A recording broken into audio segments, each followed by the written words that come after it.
Should have cleared everything out. Wasn't much around. Well, for those of you that have never checked me out before, I go by Eight Wind is Timeless. I'm also considered the Time Lord. Um, I am the holder of the infinite ball game that was created by the Hero Twins. I am also your galactic daddy-o, and I'm welcoming each and everybody to my galactic patio. From Minnesota to this universe. And as our weekly sponsor is Drakkar, for the man who needs it. And I have to just give some props to my bitters. Mints, 90%. Real chocolate. Chocolate ain't sweet. Chocolate is bitter. And even the 95%. I can't find anywhere that I can get to 100%.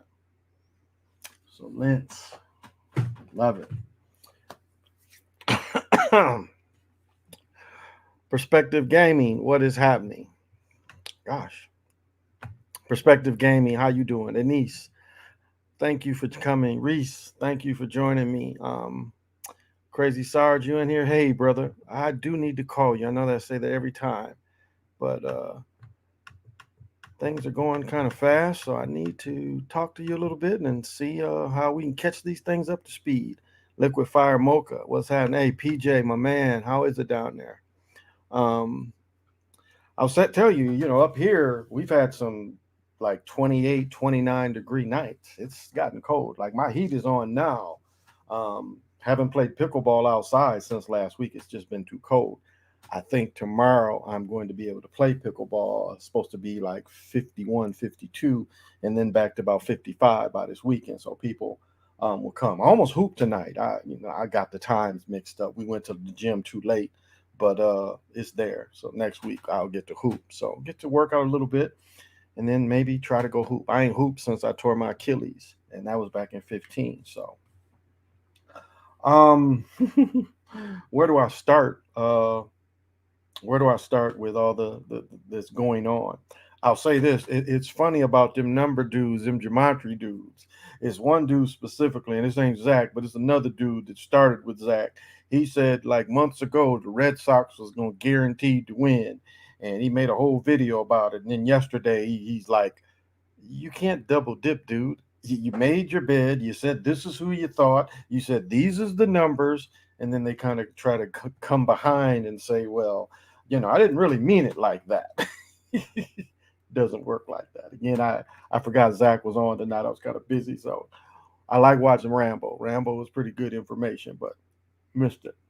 Um, Again, I guess I can't say forgive me for not coming on.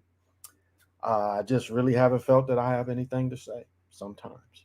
And if I don't have anything to say, I don't want to waste anybody else's time just here, um, just listening to me babble. But I'll say this: talk to Enlightened One, and we've been talking about a lot of anime, and she was giving me some things that she thought about anime. So we might just even just chop it up about different anime and the things that we see in anime. Now, one thing I'll say that's heavily in anime is I've talked about this before is Western occult. Western occult, some reason, and I believe this was their agreement to bring this stuff over here because I did not know. Well, I'll say this: I am one of the first generations that was really exposed to Japanese anime. My generation was exposed to Kimba the White Lion, Astro Boy, and Speed Racer. And this is the early 70s.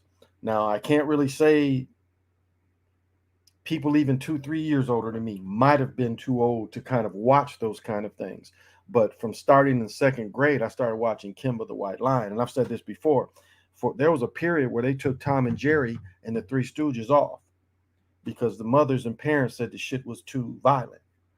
So from probably, I'm guessing 68 to 70, they took the Three Stooges and Tom and Jerry. And I mean the old Tom and Jerry's.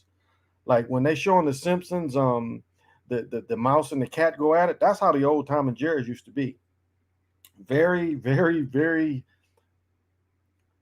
having choppers, cleavers going at each other. That's how the old ones were. And of course, the Three Stooges is nothing but vaudeville slapstick. But so I know just memorying Kimba the White Lion, even though I'm not watching it since I was a young boy. It's the same show as The Lion King. Matter of fact, the people that made Kimba, they sued Disney and won their case. And they admitted that they plagiarized their story. It's the same story as The Lion King. And I'll say, I look back at some of the Kimba the White Lion Speed Racer, you do see the one-eye symbolism. So I'm guessing that this was part of them having to accept it, that they have to put it in. Now, I was trying to tell the Awakened One the name of the symbolism I found from, I think it was Taiwan. And they didn't have any occult symbolism to the very last show. So, hey, Laquan, thank you for joining me. It's colder down here a little. Oh, okay. It's colder down there. Yeah, it's my phone is charging, so it was about 35, 36. So I know earlier today my heat was way too hot when I came back because I went, I go out to the malls and get a bunch of walking in, just going out to the malls. I like to shop too, but I just get a lot of walking in as well. And it's interesting. I go to Penny's, and Shaq owns Penny's. I think Shaq owns Penny's. Penny's looks a lot better. I'll say that. I admit I was kind of surprised how well and on the nice things that were in pennies. I was like, okay, so Shaq put a little bit in it, and pennies looks a lot better than it used to. So wanted to say that. Hey, Marcus the Great. The cartoon from The Simpsons, Itchy and Scratchy. Yeah, yeah. That how they go at it. That's how the old Tom and Jerry. If you see Tom and Jerry with the mammy in it, that's how that's how it used to be. It used to be just like that, itchy and scratchy. So thank you, Lorenzo. How you been, man? So again, I don't want to come without having something to say. And so I got a little bit. My son was messing with me. He's like, you need to just go on. He's like, I know that, because it's a kind of thing where you have to be motivated. You have to be motivated. Now, I might have to grab my phone because it is a young brother that I want to collaborate with. Now I don't want to say his name right, but I've been watching his stuff, and he doesn't really get a whole bunch of viewers, but he sees it. He's a young brother, lives down in Alabama, but he sees it. So I'll grab my phone to make sure. Matter of fact, let me grab that right now. It's just right here.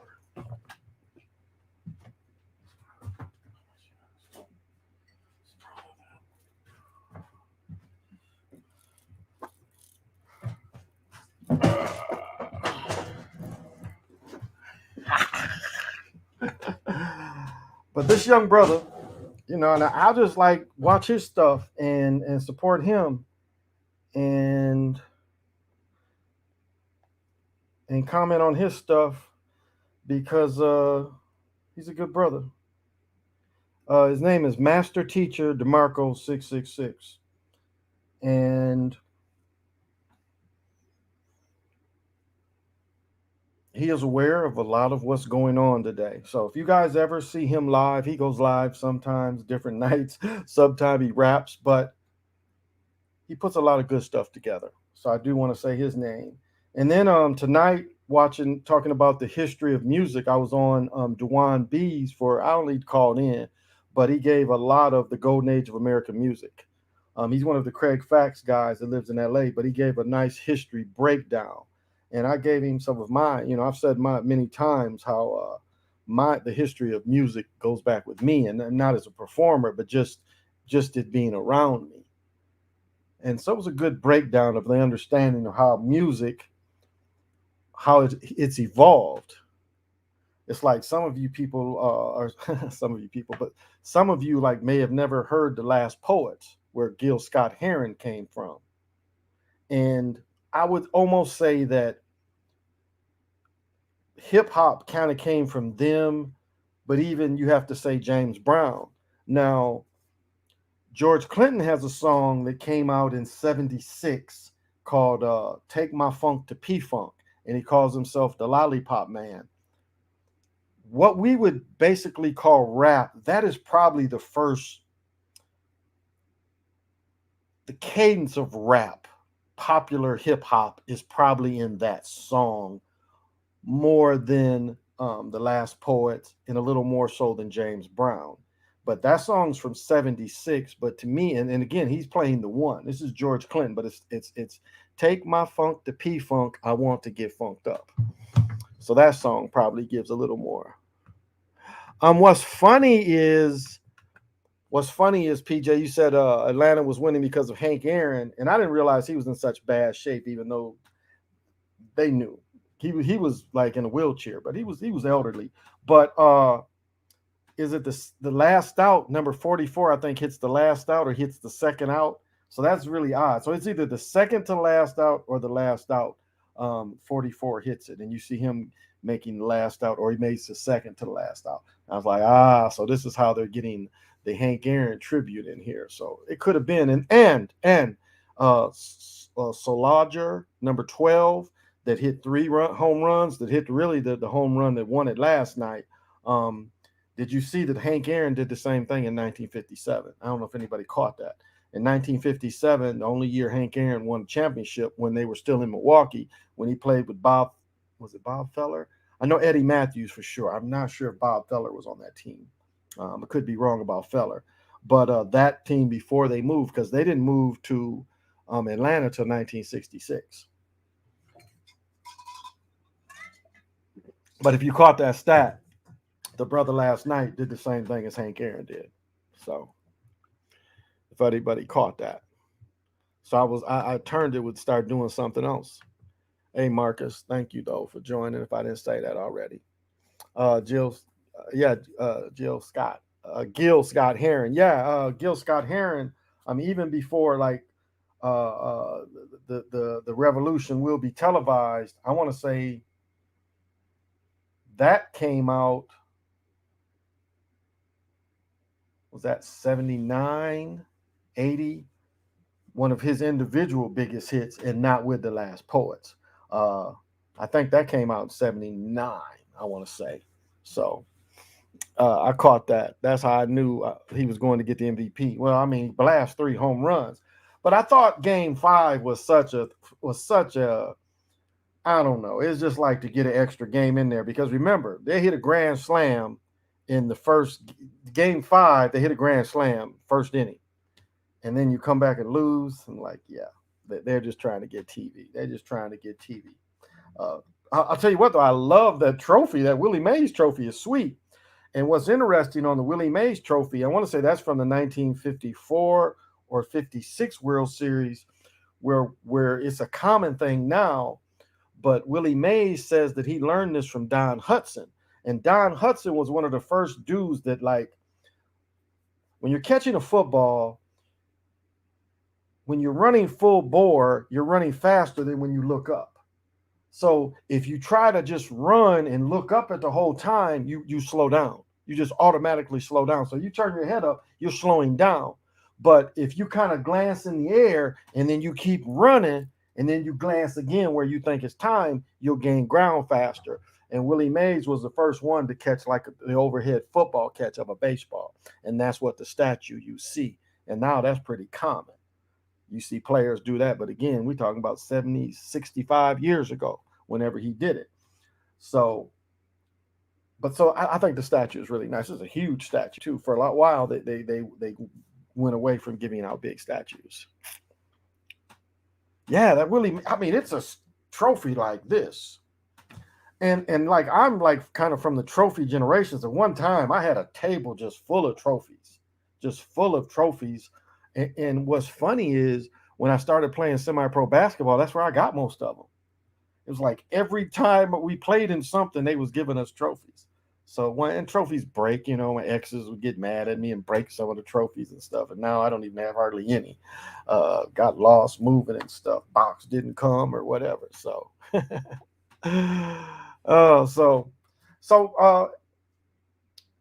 was pretty. Oh, but what was interesting is the player got his leg broke. That the ball was hit directly at him, hit him in his leg, and he pitched 2 more batters with a broken leg. So, hey, Jesse Lynn, thank you. How's it down in Texas?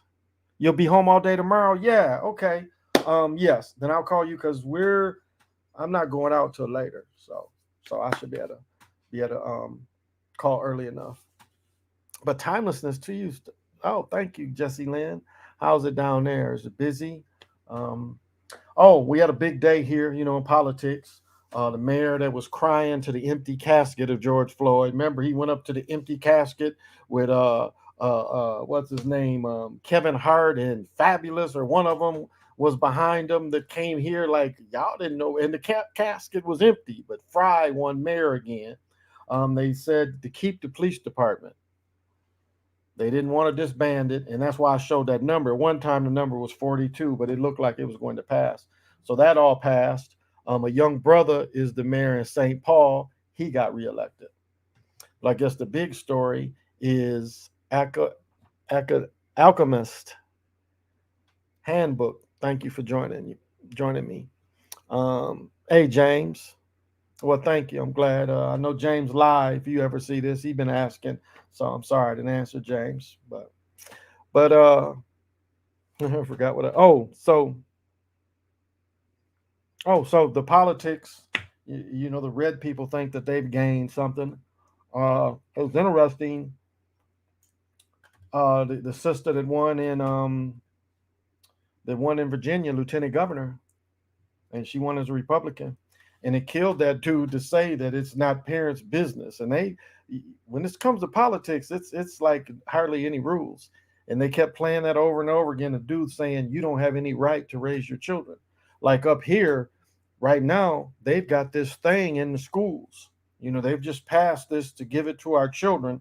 And all it really is they've bought so much of this stuff. They can't justify it.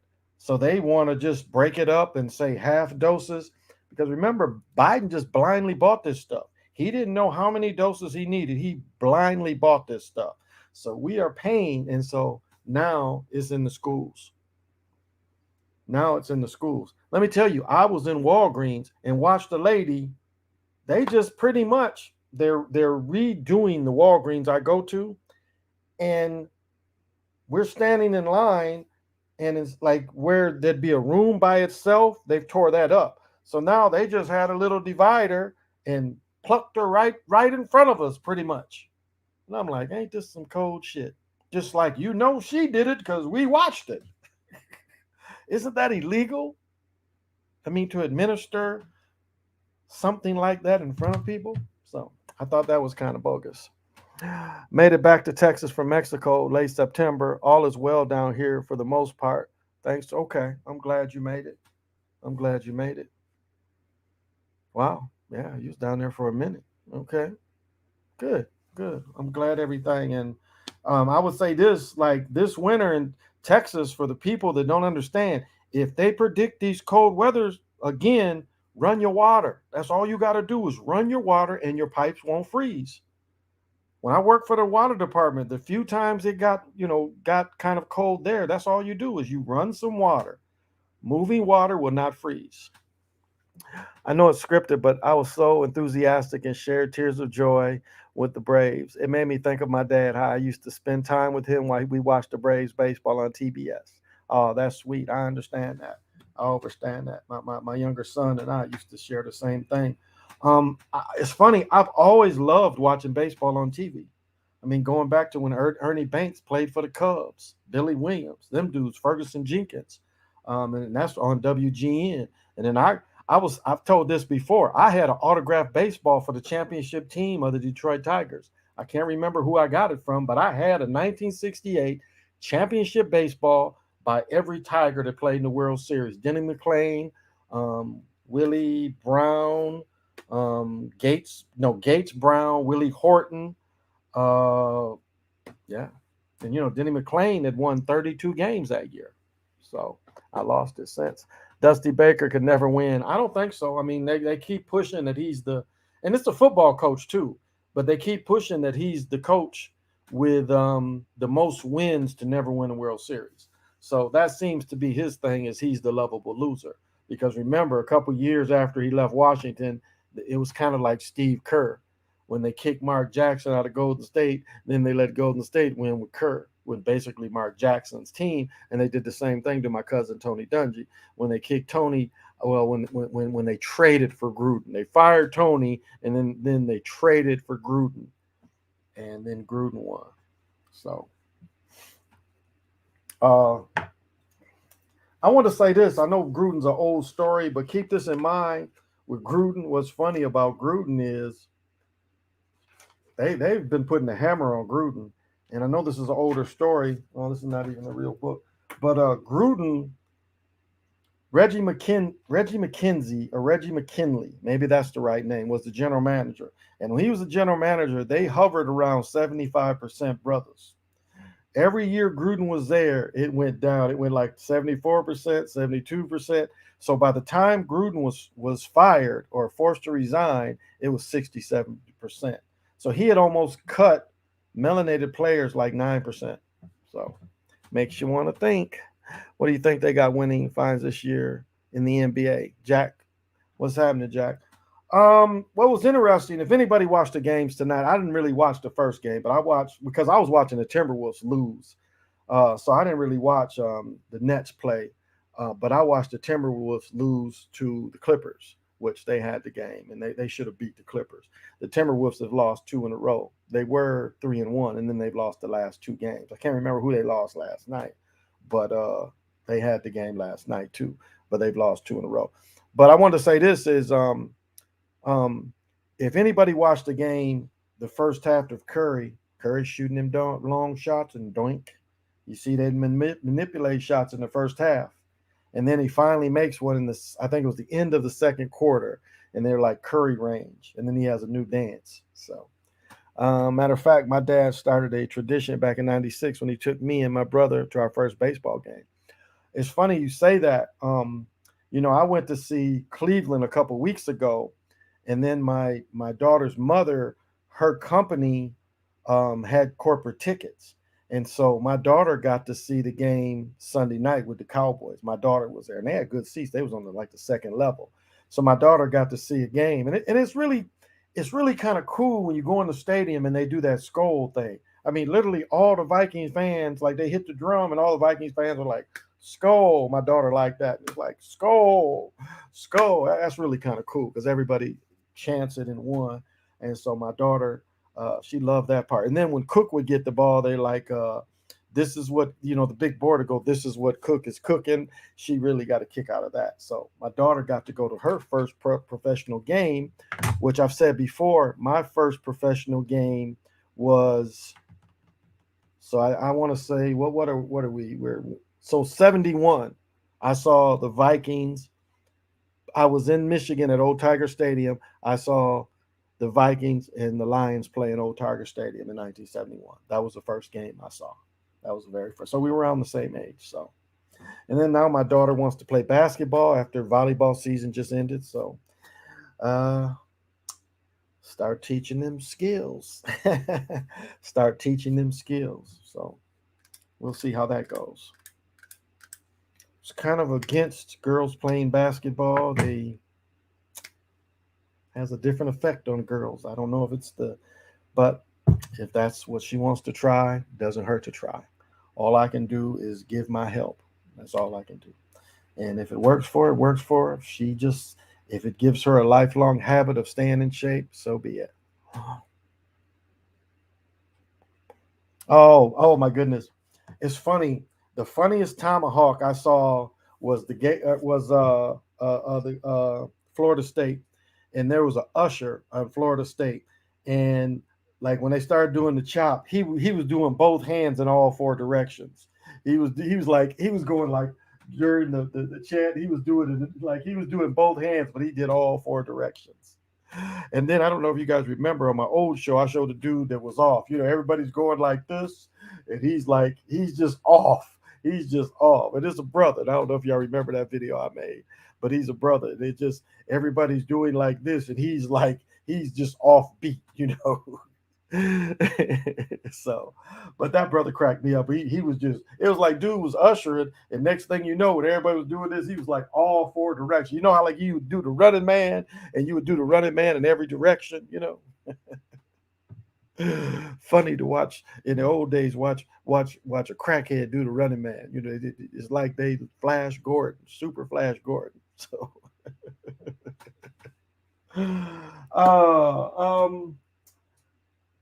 let me see. I just got a few notes. Here we go. Ridley. I guess we should talk about Ridley a little bit. This is what I don't understand with Lyft and Uber. I mean, do you okay, you go out and you go out, you have too many drinks. He blew 1.6. 0.8 is drunk. So he blew 0.1, I think it was 168. So he's double the legal limit. Drunk is 0.10. He was 0.16, so he was more than drunk. And do you know, it's lucky they didn't kill themselves. They hit this other car going 156, 158 in that light body vet. Do you know how fast that happens? Do you know the amount of ground you cover? Let me give you context. If you are seen by radar and you go by the cop, that it ain't radar anymore. I know it's laser. You can go by him fast enough where he can't even radio to the next people in the next exit. You would go faster than he could radio at that speed. You cover a tremendous amount of ground. Now, if he was worried about people stealing his car, you could get somebody to pick your car up. That night, you could pay somebody to come pick your car and bring it out to your house. You can pay a service. They'll go get your car, bring it out to your house. They ain't got to get it towed. You can pay them. There's Uber, Lyft. Why drive drunk? I don't understand that. You got money. You know you're a little drunk. Okay. You know you need to sleep it off. So you know that you're going to come back and get the car because, it's going to be like, well, let me sleep this off. And one of us will go back and get the car. But to get in the car, and that shows you he had been driving that fast. And this is, I just want to tell you how dreadful this is. He was with probably his girlfriend. Just think of the life they were living. Just think of if she went with him when he went and got that car. She was with him when he got drafted. She was with him when that bonus check hit.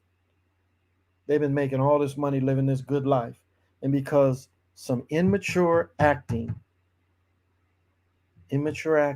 kills someone. And there's no way that he can get out of. There's no way. And then they found a gun. They saying, of course they find the gun. Hey, John, that the rug story is fabricated. Well, when I heard the rug story, I'll say this, because it could be a shaming ritual. I'll say this. Hey, Gray. And John, thank you for bringing that up, because the first thing I thought about was, and a lot of y'all ain't going to know this name, but when the Raiders, and I want to say the Raiders might have been still in the AFL, but this is pre-Super Bowl. So even though the AFL was a separate league, it was in the Super Bowl era. So I want to say 67, 68, 69, Warren Wells played in the first Super Bowl with Oakland, and that was 66, 67 season. This cat was all pro 2 or 3 years. And then going into the 70 season, perhaps you have to look it up because I've kind of forgot, but Warren Wells got arrested for statutory rape. He got pregnant or had sex with a younger teenager and spent 2 or 3 years in prison, killed his career. And this was a guy all pro. If those of you that are old enough to remember Cliff Branch, when Cliff Branch started, they was the receivers. But it made me think of that Warren Wells story. And so it could be a shaming ritual. I just don't know. This is a hell of a thing to make up. It really is. It's a hell of a shaming ritual, which I don't know. And brothers go through it. But I don't see how he bounces back from this, because when Antonio Brown was going through it, it was just some bullshit. It had nothing serious. This is serious. So we'll see. We'll see. Now, I understand about the gematria. Hey, Key, what's happening? Thank you. Grace, I literally just got the Henry Riggs Adidas Superstars last week. John Riggs, yeah. And so they ain't worth nothing now, or them jerseys. They're going to bury them jerseys. But regardless if it's rigged or not, are they going to take care of him to go through this shaming ritual? Are we going to see the trial where he gets convicted? Time will tell. So that is one part. The other part, I'll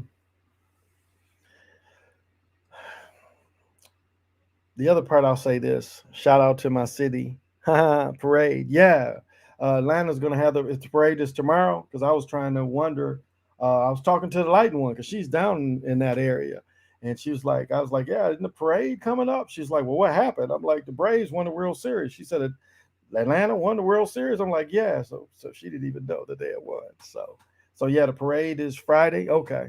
It should be better than the parade they had in Chicago for the females team. Nobody showed up.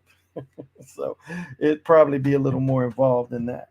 So because when they had the parade here, when the Lynx won the World Series, it was packed downtown.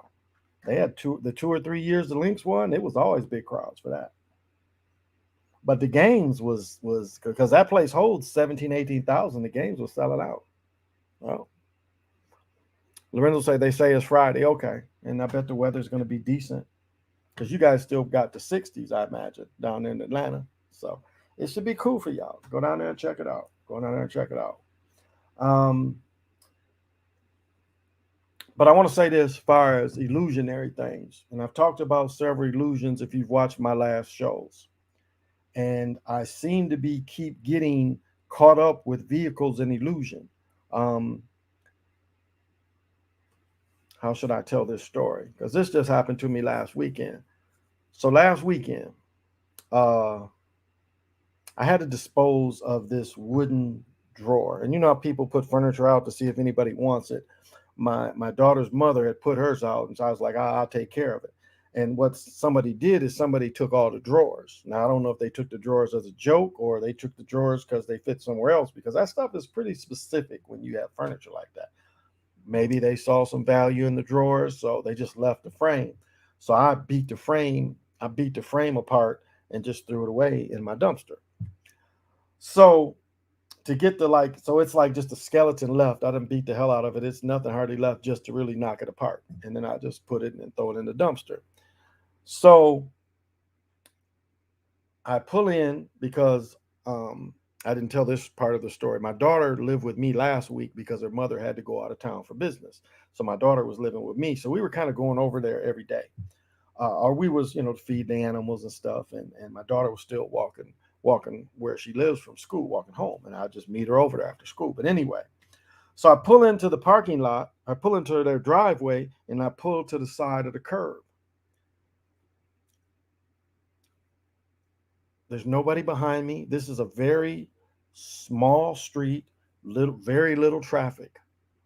I open my door, and out of nowhere, this police car like runs through my door, and doesn't even stop at the stop sign because I was feet from the stop sign, but I was on the curve. So I open my door, and it's like I'm cut in two with this police car out of nowhere. And it just like hits me, goes through me, goes through the door, doesn't even stop, and then turns. And so again, another illusion with a car. And so I know they're like, well, there's this guy that always talks about illusions in these vehicles, but it's like, this is what I experienced. This is what I just experienced. Hey, Marco, thank you for joining me. W had more covers this year than it ever did in 25 years. Y'all notice that? Yeah, it really did. It really did. Well, look at the commercials. You got Sue Bird that has a commercial, and then you have her and Candace Parker in the commercial. After Candace Parker won, well, she got one where she was driving. I don't know if y'all caught that one, where she's with Enterprise and she's driving. That's how they first show her. But this last commercial, they switch it. Instead of Candace driving, they make Curry drive, and Parker is on. So yeah, a little more, a little more coverage. I would agree. So so he's there. Hey James, hey, thank you for asking about me. Kind of motivated me to come on. So this is my latest experience with the illusion, and so what I'm saying is pay attention to these little things, and this goes into what I'm going to talk about next. Um, Sabrina Lanshu got a commercial with Chris Paul too. Yes, she does. Yes, she does. She has a couple. She has a couple with him. She actually has two with him. My second part is, so as I was saying, Walgreens, I don't know what they've done a lot of construction where you get the medications. Like I can't even describe what they've done. Like one day they pulled the counter way off, and apparently they was working behind. Today they had everything the way it used to be, and I'm looking at, like, as I said, they're doing shots behind the divider and not a true office as they've had before. They had a little room. So I'm standing there, and there's this cat. There's this cat that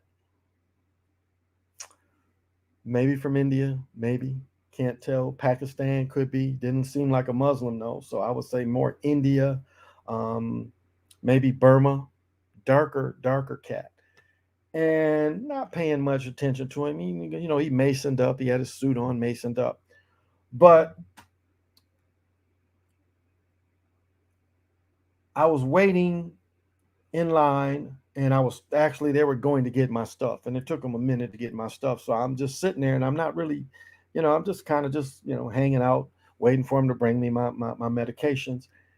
And I look over to this dude, and this dude, like I caught him a slight glitch in his ship shifting.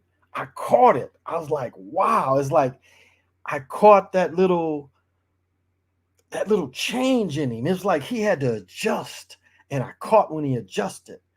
And I was like, damn. And I can't say he was really a reptile looking being, but definitely a being that had to adjust. And for some reason, I just happened to catch him adjusting. And I just saw, I don't know, no normal person. What I saw adjusted does not happen to a normal person. And so I just caught it because I was like, not really watching him, but it was just, I just happened to have my head in direction, and just the way his face contoured just caught my attention. And he didn't look around or anything, but I caught a kind of switch in him.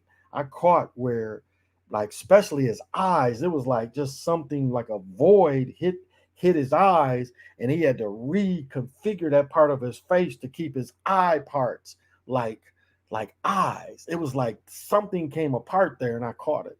So that's why I say, and that was more of a ship shaping kind of thing, and I've never really caught that recently. And so I've straight up caught a dude ship shaping right there, and I don't know what made him adjust because he did it so quickly.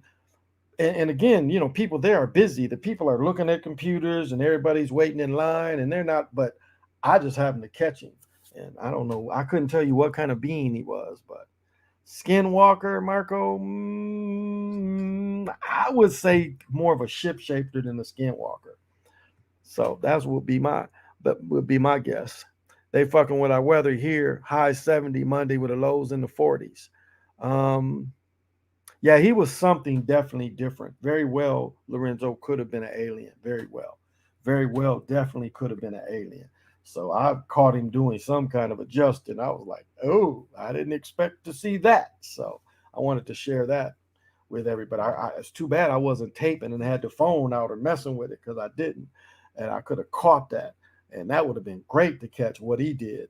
But again, it happened so quickly that if, I don't know, I just caught it. And it's just hard to explain. So I wanted to bring that up.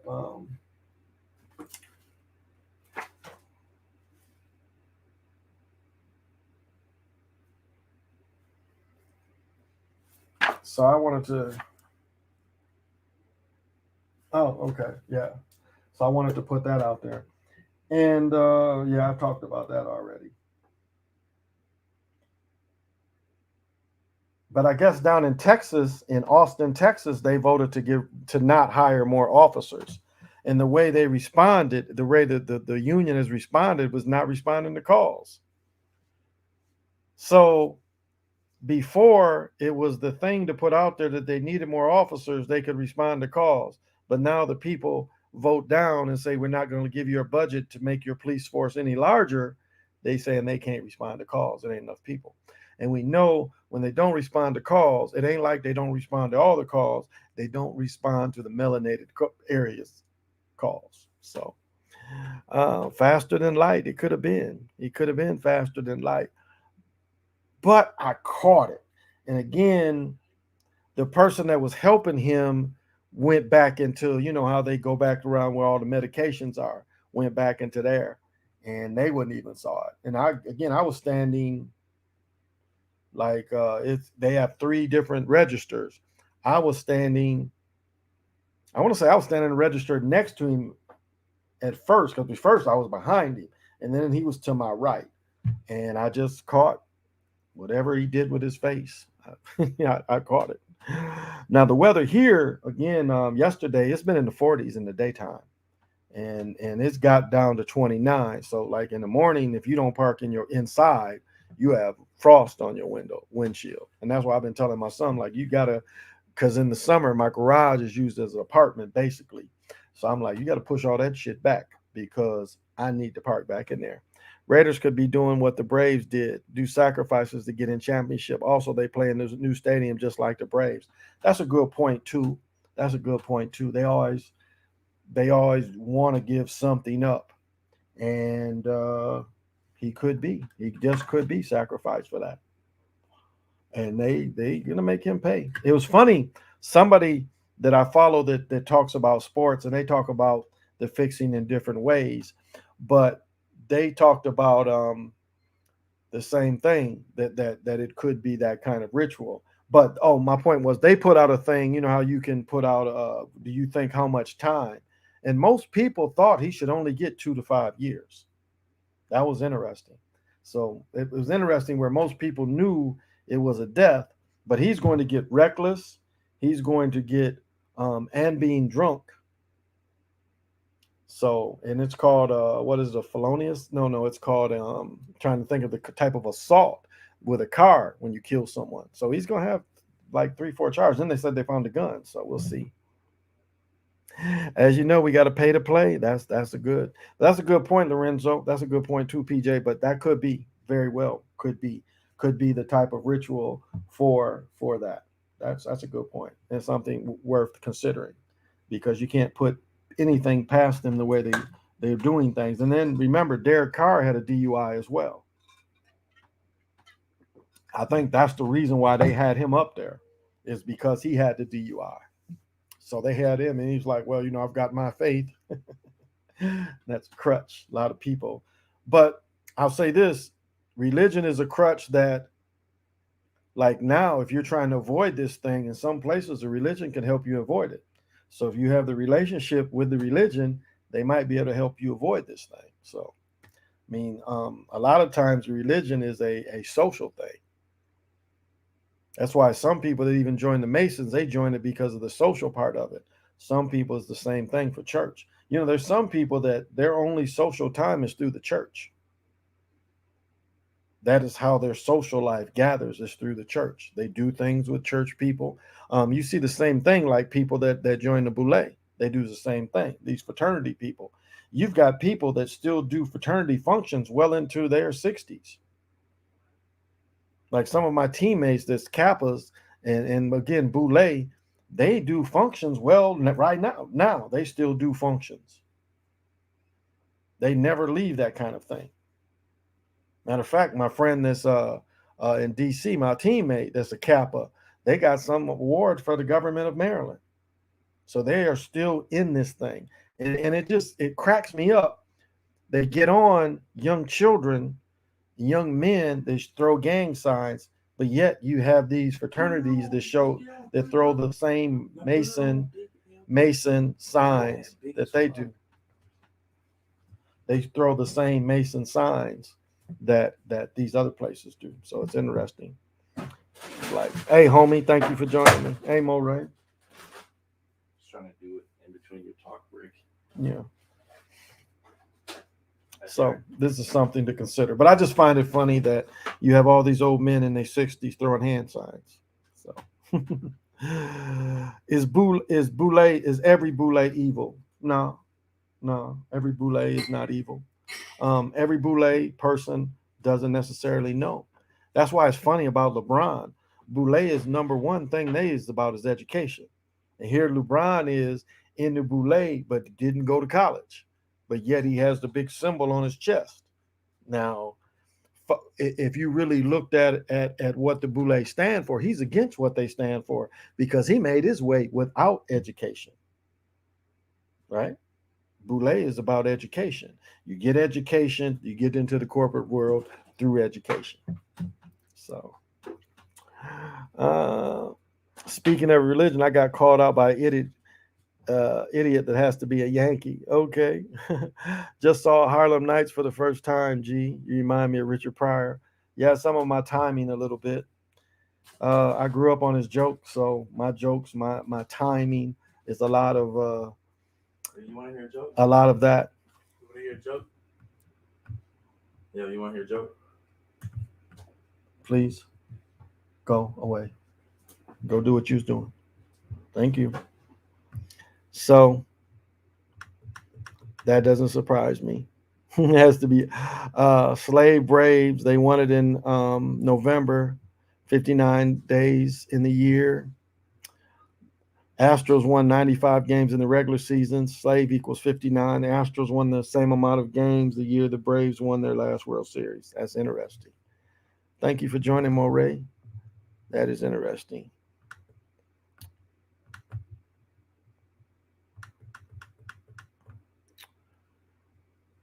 Oh, thank you for joining, Jake. Hell, Brian is yoked up with that rabbi. as much shenanigans and nonsense he engages in the man to success story. Baby 8 in the building. Yeah, I just didn't want to mess with him tonight. But to answer your question, so all of them aren't aware. It's the same thing with Masons. All of them aren't aware. All of them aren't aware. That's the like I know Zach was jabbing because I do blame a lot of what goes on, the evil in the world, on the Jewish faith people, because that's really who it is. Now, it doesn't mean every person. It doesn't mean every person in Israel is evil, but this is where the power sits. The power sits with them. And I've said before, you just do the work on Isabella. You do the work on when they force themselves into the Catholic Church, because they are the Catholic Church. The Catholic Church is not run by Catholics. The Catholic Church is run by them peoples. And when they went in first through Isabella, because that was their choices. You had bishops that was Jewish faith that did not want to lose their power. So they joined. And then you had people that joined as Jesuits, as the army part, because again, it all starts with Isabella. Like my mother and I was saying before, if you watch black and white TV in the 60s, you watch movies about the Inquisition, this is who they was inquisitioning, was them peoples. This is who they had on the racks. When they would put you on the thing and tighten it, it was them. They were going to war with the Moors, but the Inquisition was against them and ridding them out of their lands. The Moors held part of the country. So the Moors were a big fraction. The Jewish faith people were smaller pockets. So do you see? So Christians say New Age is demonic. People such as Brockovich was a credit to New Age, goes to Saturn. I say don't throw out the baby with the bathwater. No, I mean, if you listen again, it goes back to Crowley. You have to go through it all to really get the meat out of it, to get the meat and potatoes about what he's saying. The same thing with her. You have to, and my brother says this all the time, is, you have to push through a lot of the dogma to get to what's important. It's like no matter what anybody says, I explain the most important thing about the Anunnaki writings. I'm the only one that really talks about the mind.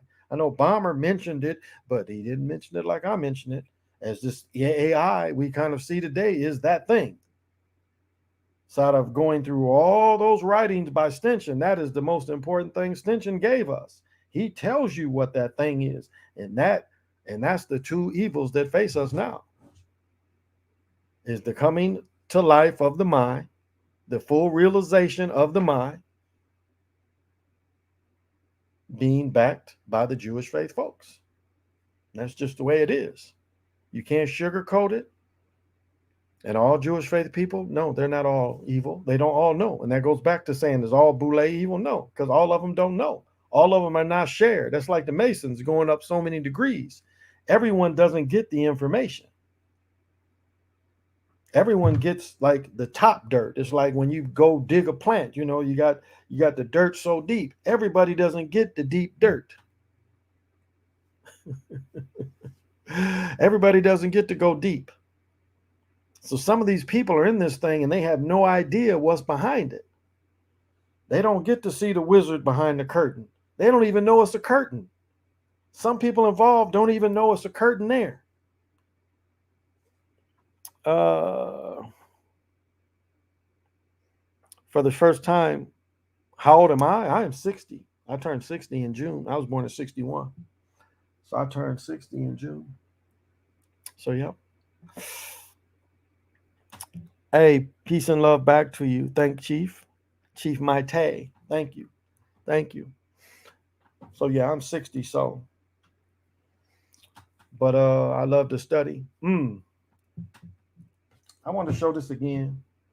See if I can grab it without knocking everything down.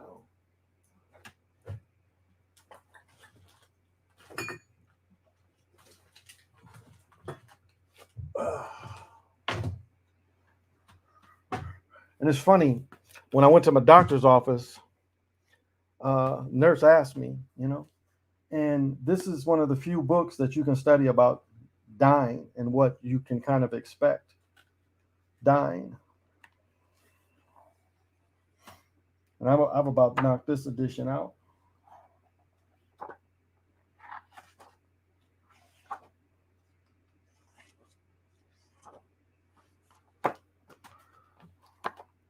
But one reason I bought this book, seems like every time I find something and I set the marker, oh, there it is. Okay. This is a perfect. And so I'll read the header. Sanmataba, Buddha in mystical embrace with his consort Sabadaridra, is viewed as the primordial Buddha of the ancient school of Tibetan Buddhism, with which the Tibetan Book of the Dead is primarily associated. He is surrounded by 5 meditation Buddhas. So, okay. Who innate his primal force, and we refer frequently throughout the test. And so, as I show you this picture, you also can consider this is you. So let me try to explain it the best I can. So we all have a male and female aspect of ourselves. So this, you could almost say like this is the pineal gland. You see kind of. And then each type of you is out here. So each functioning type of you, you're surrounded by. But as you see, or you could even say this is the heart, and then this is the body that surrounds the heart.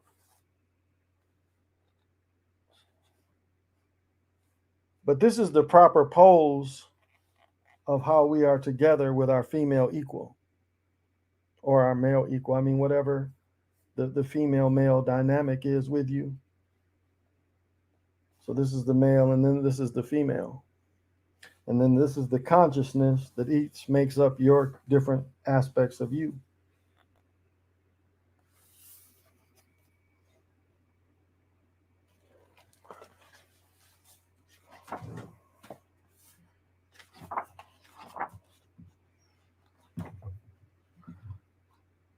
And there's not a lot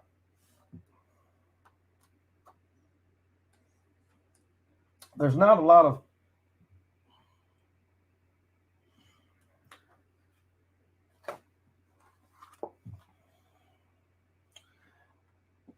now even and this is what would be considered a non-agreeable.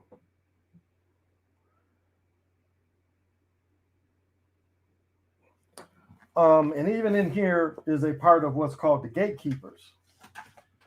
And so when it gets into talking about certain realms of death, certain steps that your consciousness will go through, far as is like they go by days, what to expect and what the people above should be doing for you.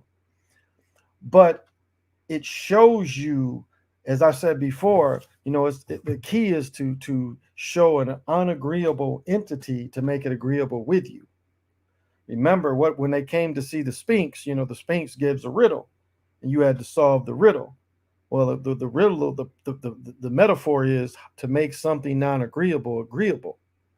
And so, just as we saw in the Passion of Christ, we saw the little innocent-looking devil, which was really the negative aspect, tricking the Christ into him believing that this is something good. So that's why they say the old song went, smiling faces tell lies. So just because it shines like a star doesn't necessarily mean it's positive.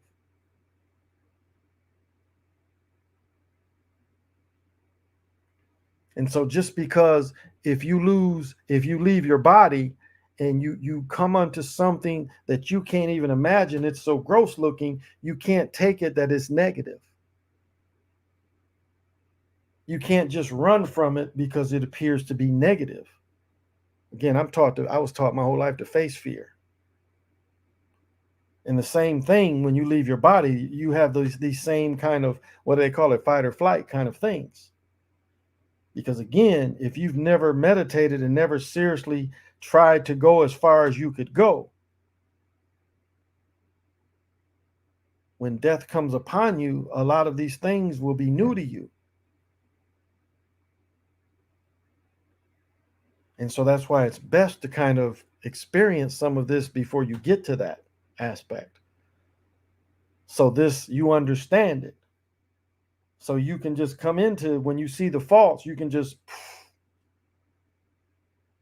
push the illusion away, because you're already knowing that it's illusion. Because illusion, just because you go from this illusionary world, you won't find it there. You still will find it there if it's effective. But if you become strong enough while you're out here, and you can still just say, okay, I'm beyond illusion.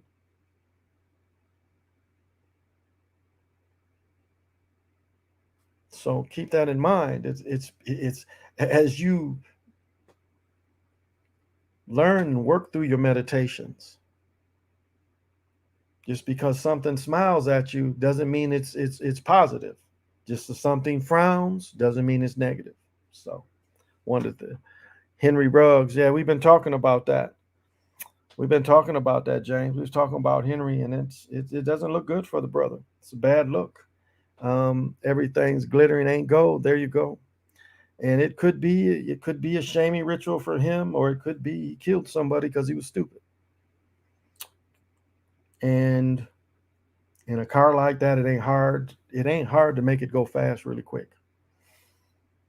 So look at the Hellcats. Look at all the Hellcats that's got wrecked. People steal them and still wreck them. It's hard to control. Look at Kevin Hart. Kevin Hart flipped in a car supposedly. So it's if you're not used to dealing with them type of cars and being drunk, I don't know, the 168, the 0.168, 16, yeah, 7. What is that?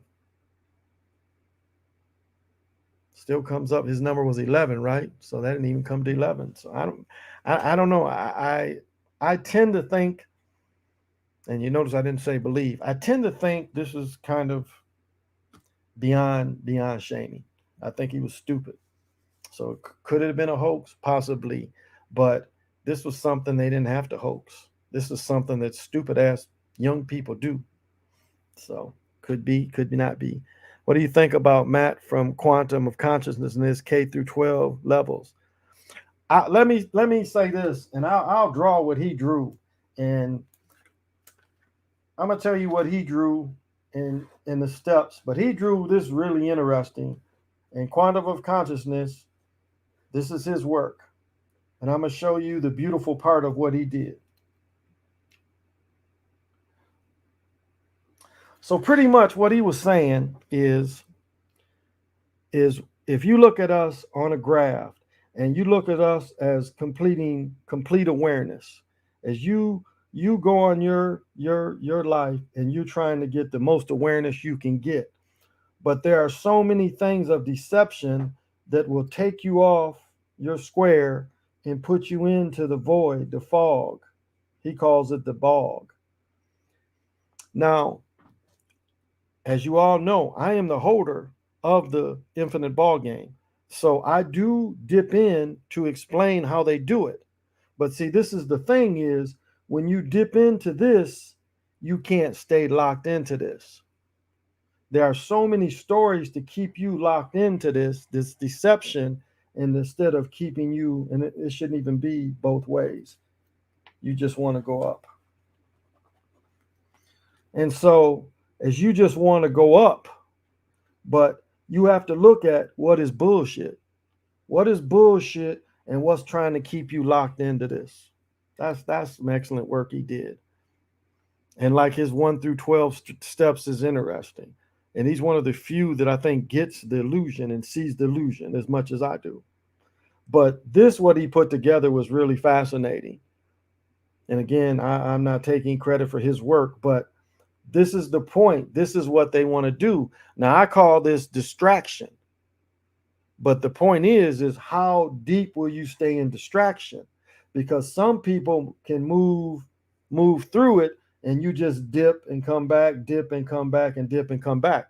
And the problem is like, how deep are your dips?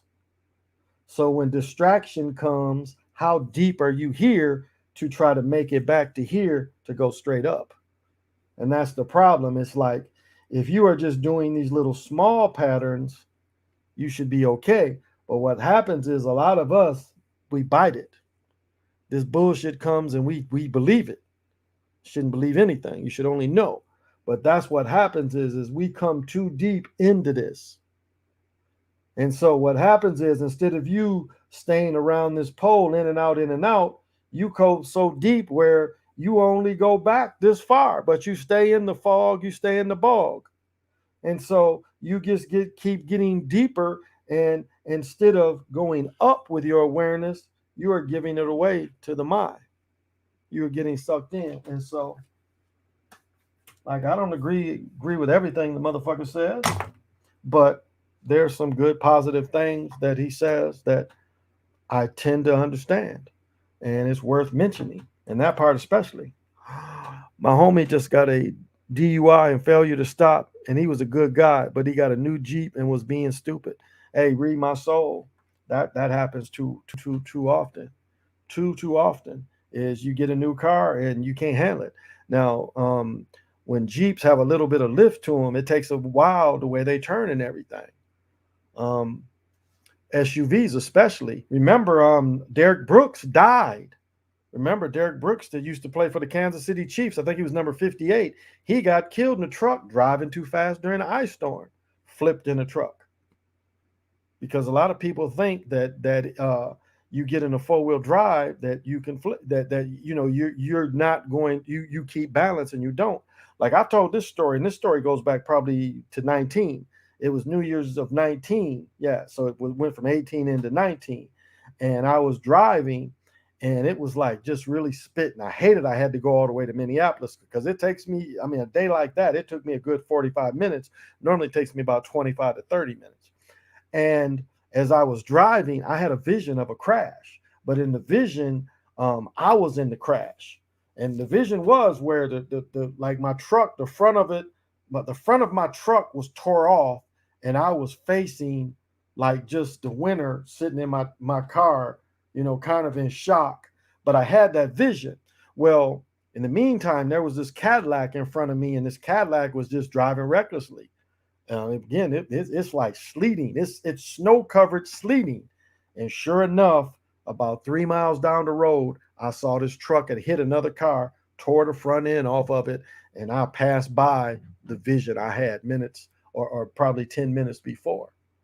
Because what was funny about the whole story is when I pulled off, because I had to pee. And so I knew where it was McDonald's was, and we pulled off, and we went into the McDonald's, got whatever. When we came back out and went back on the highway, it had stopped snowing. The roads was was like clear. It was like night and day. It was like moments before, 20 minutes before, I'm driving in a full like winter storm. And then after I saw the accident, we pull off. It's like nothing. It was like nothing. So it was interesting. Technology making the trap. Yeah, CWE, the Braves won. You called it? Okay. Technology is one of the biggest traps. I think the best ways to spend one's time is meditating and visualizing. That's a good point. He's definitely speaking facts. Yeah, the reality always wants to sidetrack us. Indeed. It wants you. That's the problem when you see these stories. It wants you to suck into somebody else's story. Like, let me give you an example. And this is not picking on people, but like, you got these big channels, and these big channels, like, all they giving you is distractions. It's like one distraction after another. I mean, like this dude in Australia, he's telling you about what's going on in Australia. You got the hip hop people still talking about Alpo. Well, this aspect of Alpo, that aspect of Alpo, that aspect. I mean, you just get sucked in. Now it's all about, are you red or blue? You can get sucked into that. More disturbing, more disturbing details released about Henry. I mean, again, and then the people that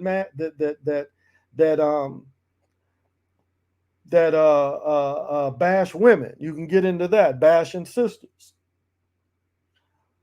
So it's all kind of like right now. It says Minnesotans hunting for ammo ahead of deer season.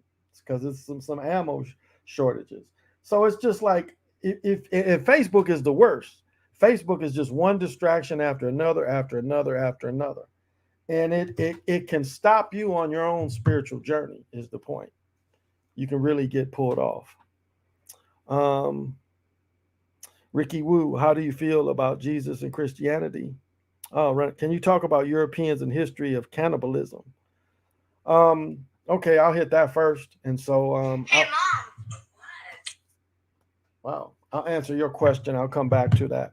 Well, one thing that you really have to look at is when Columbus's men first came over here, there were no pigs and there were no cows. And this is a staple of what Europeans have eaten. And so you can find the writings where they literally started the first, there's writings of Columbus where where the guy describes killing people.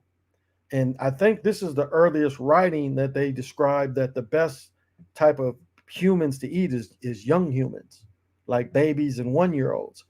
But there's the first person that really like just snaps and he starts killing natives in Haiti, starts killing the Arawak people. That's what they say they were, but starts killing them and eating them. And there's a woodcut that you can find that shows they want you to think that the Indians were the cannibals, but in the woodcut you clearly see it's them. And so this is where cannibalism started with them, because later they brought the type of animals that they ate later, but not the first few trips. And you can also find out where actually it became a business. You can find the writings where they were salting humans and shipping human meat back over to Europe as well. So look it up. CW says Braves win and 6 like the Bucks. That's a good point. I'm glad you're well. How do I feel about Jesus and Christianity? Well, you say Christianity and not Catholics, because that is a difference. Christianity.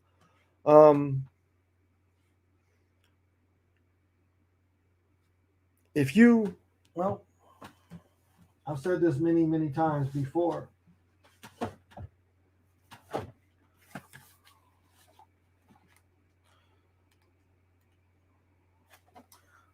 If you get into the Gospel of Thomas and you study Yahshua from just his words without the dogma, humankind is like a wise fisherman who casts his net into the sea and draw it up from the sea, and the sea full of little fish. Among the little fish, he found a large fish. He threw all the little fish back into the sea and easily chose the large fish.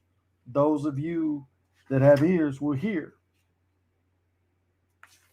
So if you study the Gnostic version, which the war they show you between Gnosticism and the Christians was the Christians through Nicaea believed that it was a real living person, where the Gnostics said, no, these are metaphors.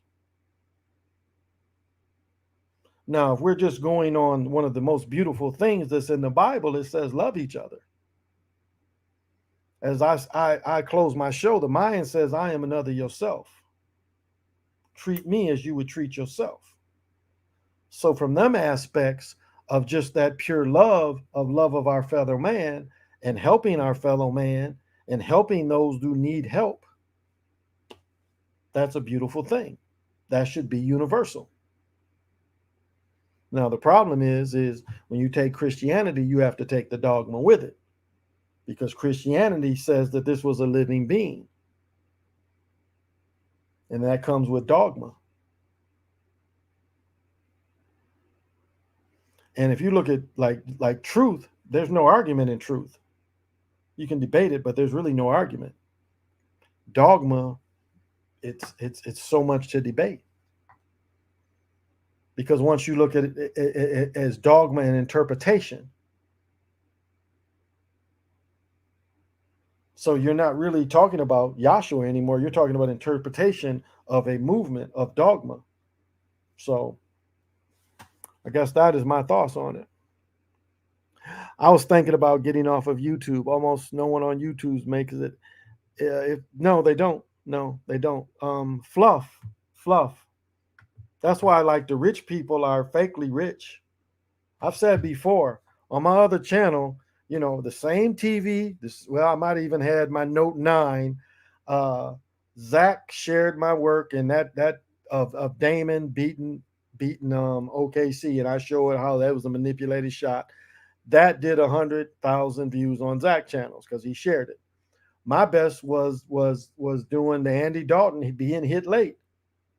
It did 62,000 views. I made some money off it. But why? Why? What was special about that video? Nothing special about it. Like the video I did this year, the dude from Mississippi State, maybe catching the ball with one finger in the glove. That was probably the best thing I've ever put on there, where I actually catch him catching the ball with one finger. But do you think that gets great views? No, it doesn't. And so we see a lot of fluff getting great views. We see distraction getting great views. Even look at a lot of Dr. Valentine's work, of Bobby Hemmitt's work. I mean, people are still rehashing their stuff. Doesn't have a big outcome. That Star dude will have 2,000 to 4,000 people watching him, and Bomber will come on here and giving fantastic information. Barely 1,000 people. Barely 1,000 people. Now, I mean, he's a business, so I understand his hustle part, but some of the free stuff he gives, you have to say, okay, he gave some stuff that makes me think. But it makes you wonder, you see what this thing wants. Remember, for years, the biggest earner on YouTube was little boy opening gifts. Now, you can't say that's organic. There's so many people around the world want to see some child opening gifts. Enough where that child is making millions. Some of the people that my daughter watches, these people have moved into mansions and they pimping out their families. They pimping out their children, and they will end up having to pay for that. I mean, I don't put any negative, but we just know how this thing works. You make money on this thing like that, and you're putting your children out, you're gonna suffer the same thing that all these people suffer with when you make money off your children, because we're already seeing some YouTubers been taken out. Rodgers doesn't have it, and the media isn't ripping him. He got it. I think we're gonna ever see a Rodgers versus Mahomes. I'll say this, CWE. He says he uses his word right. He says he was immunized, and he said that he stuck with what he said. He said he did his own treatment. He did his own treatment, but it's a shaming that they do. I mean, we already know that the testing ain't that. The way they discover it ain't true either. There's so many contaminations, and that is not that's don't trust that either. You can't trust that. That thing they don't know. And with these athletes, they really don't know. This is all made up with these athletes. It's like they almost pick a name out of a hat. Say, you got to sit out. You got to sit out. I mean, that's what it is. I mean, if you study the testing, I'm saying just do your own studying of the testing, you see that it's flawed. And they had the whole world on lockdown from this flawed test. So yeah, that's just more theater. Oh. Lorenzo said the only thing I knew about him was Cameron played him and paid in full. There you go. There you go. Let me say this about him. Like I've said about all of them, if you know the name, they was government agents. They was government agents. Like I said about the godmother, The godmother got caught with hundreds of keys in New York Harbor on one of them old Christopher Columbus boats. She just goes to Florida and they don't mess with her. So we know she was a government agent. Chapo, all them names, all the names, Big Meech included, all of them work for the government. One thing Al Prophet shows you is time and time again, you see all these dudes that have military connections. Like some of the earliest dealers, the heroin dealers that were successful in Detroit in the 50s and 60s, dudes had military backgrounds. So they already been working with the government. The government has controlled heroin since they started letting it come in the early 1900s, and they have never let control of that go. So if you see them out there, and that's why they still romanticize the dope dealers, because they want you to be that. And one thing that, let me say this is how dirty they did our people. We won World War II. The melanated people that worked in the factories had just as much outproducing the Nazis. Without us, they could not have outproduced the Nazis. Say the melanated people stayed out of World War II and stayed on the farms in the South, no way they would have won World War II. No way. They would not. With just Europeans, they would not have been able to outproduce them. They needed us. That was part of the getting the people off the farms. They needed us for that rise in their industrial machines. Now, again, I grew up in Kalamazoo, Michigan. Checker Motors, which again, if you watch a movie from the 50s, 40s, you see these big square box cabs, they Checker Motors. This was a car company. Fisher Body. Those of you old enough to remember GM cars, even Cadillacs, had a little thing that said body by Fisher. Means the bodies was made. It was a stamping plant. My point is, most of these factories, and even going into Gary, remember, Joe Jackson worked in them smelting factories, them steel factories in Gary. They was in walking distance of the hood. Like in Kalamazoo, there were 3 major car suppliers. There's one car company, which was Checker Motors, which they built the whole cars in the Checker Motor plant. And there were 3 other part suppliers. And then there was another General Motors that was in the general area of where a bus could take you. But 3 of the plants was in walking distance from the north side. And most black folks around the country live on the north side. And in 1959, they saw they wasn't going to make the profits that they wanted. And so Reagan came in, busted unions up, took all them jobs to right to work states, which the government should have, if the government should have protected us and said, okay, if you go there, we're going to tax the fuck out you for going there, and force them to stay up north, force them to use the unions. So the people were represented. But look at what they did. Gary, Cleveland, Detroit, Flint took away all these jobs and replaced it with crack. And not only replaced it with crack, opened the prisons up. And you cannot tell me, because another thing that Al Prophet shows is during the 50s and the early 60s, when the car plants are booming, you got functional junkies. You got people that used heroin every day, but they went to work every day and functioned. They wasn't a junkie that's leaning. No. I lived with a dude who shot heroin. Only time I saw him shoot heroin was on the weekend.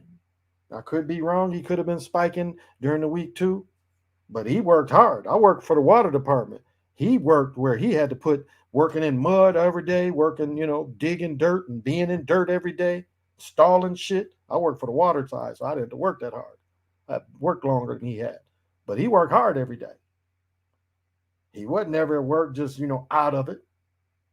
But my point is, you had people functioning, being on heroin, but being productive people.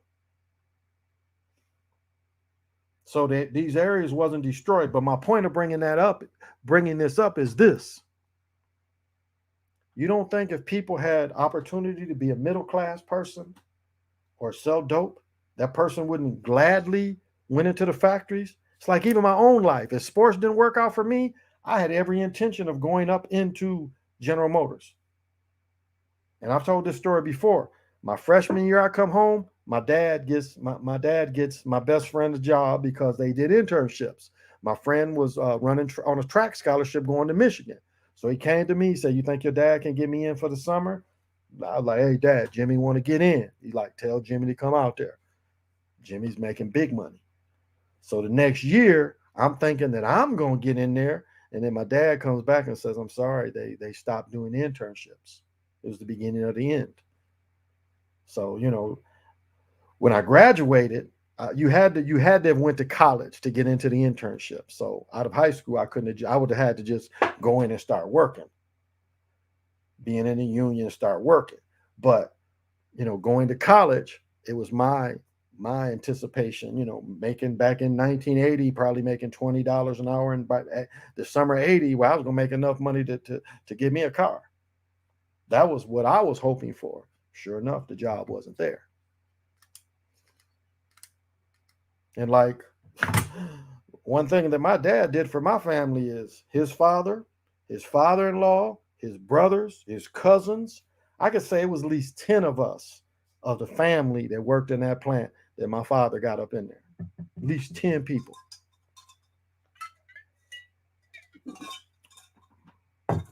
So this is what, a child in Michigan expected. Like I've said before, like people that worked at Kellogg's was the same kind of anticipation. It was like 3 generations. I've watched 3 generations of people that worked at Kellogg's starting around the turn of the century. And then by the time it came for their great grandchildren to come, the jobs started drying up. They was able to go to a non-union state like Nebraska. And so when it came to people my age, the jobs wasn't there, and they replaced it with crack. Because crack selling drugs was the only thing that could make you live a middle-class life. Because once they took all them type of jobs away, what they did is basically, if you did not have, see, and this is the lie of college. This is where they put the lie of college in, that you had a degree. You had to get a degree in. You couldn't get a good job. Once they busted all the unions up, they put out there that you couldn't get a good job. And really, a lot of times the good jobs was just teaching or some shit like that. But you had to get a degree unless you knew somebody to be middle class. And the other way you could be middle class was to sell drugs. Because the average person sell drugs, you was still just living middle class. Wasn't a whole bunch of people, again, that worked for the CIA that was able to, show the lifestyle they want to show you. Some instances, Superfly.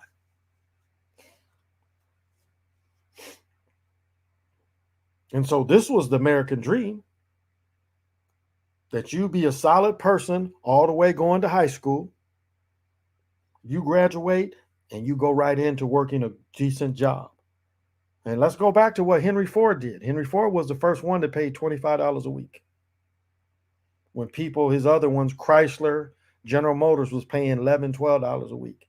Henry Ford, it didn't matter what nationality you were, didn't matter. Melanated, European. He paid everybody $25 a week, which is basically $100 a month.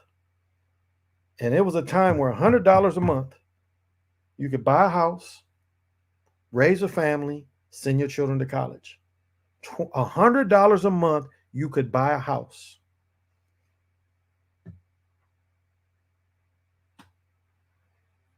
And raise a family on only $100 a month. There were people that was doing it making way less, doing the same thing. Again, Chrysler, General Motors, at the same time Henry Ford did that big bump. There was I think Chrysler paid $15 an hour. General Motors was paying $12.50 a month.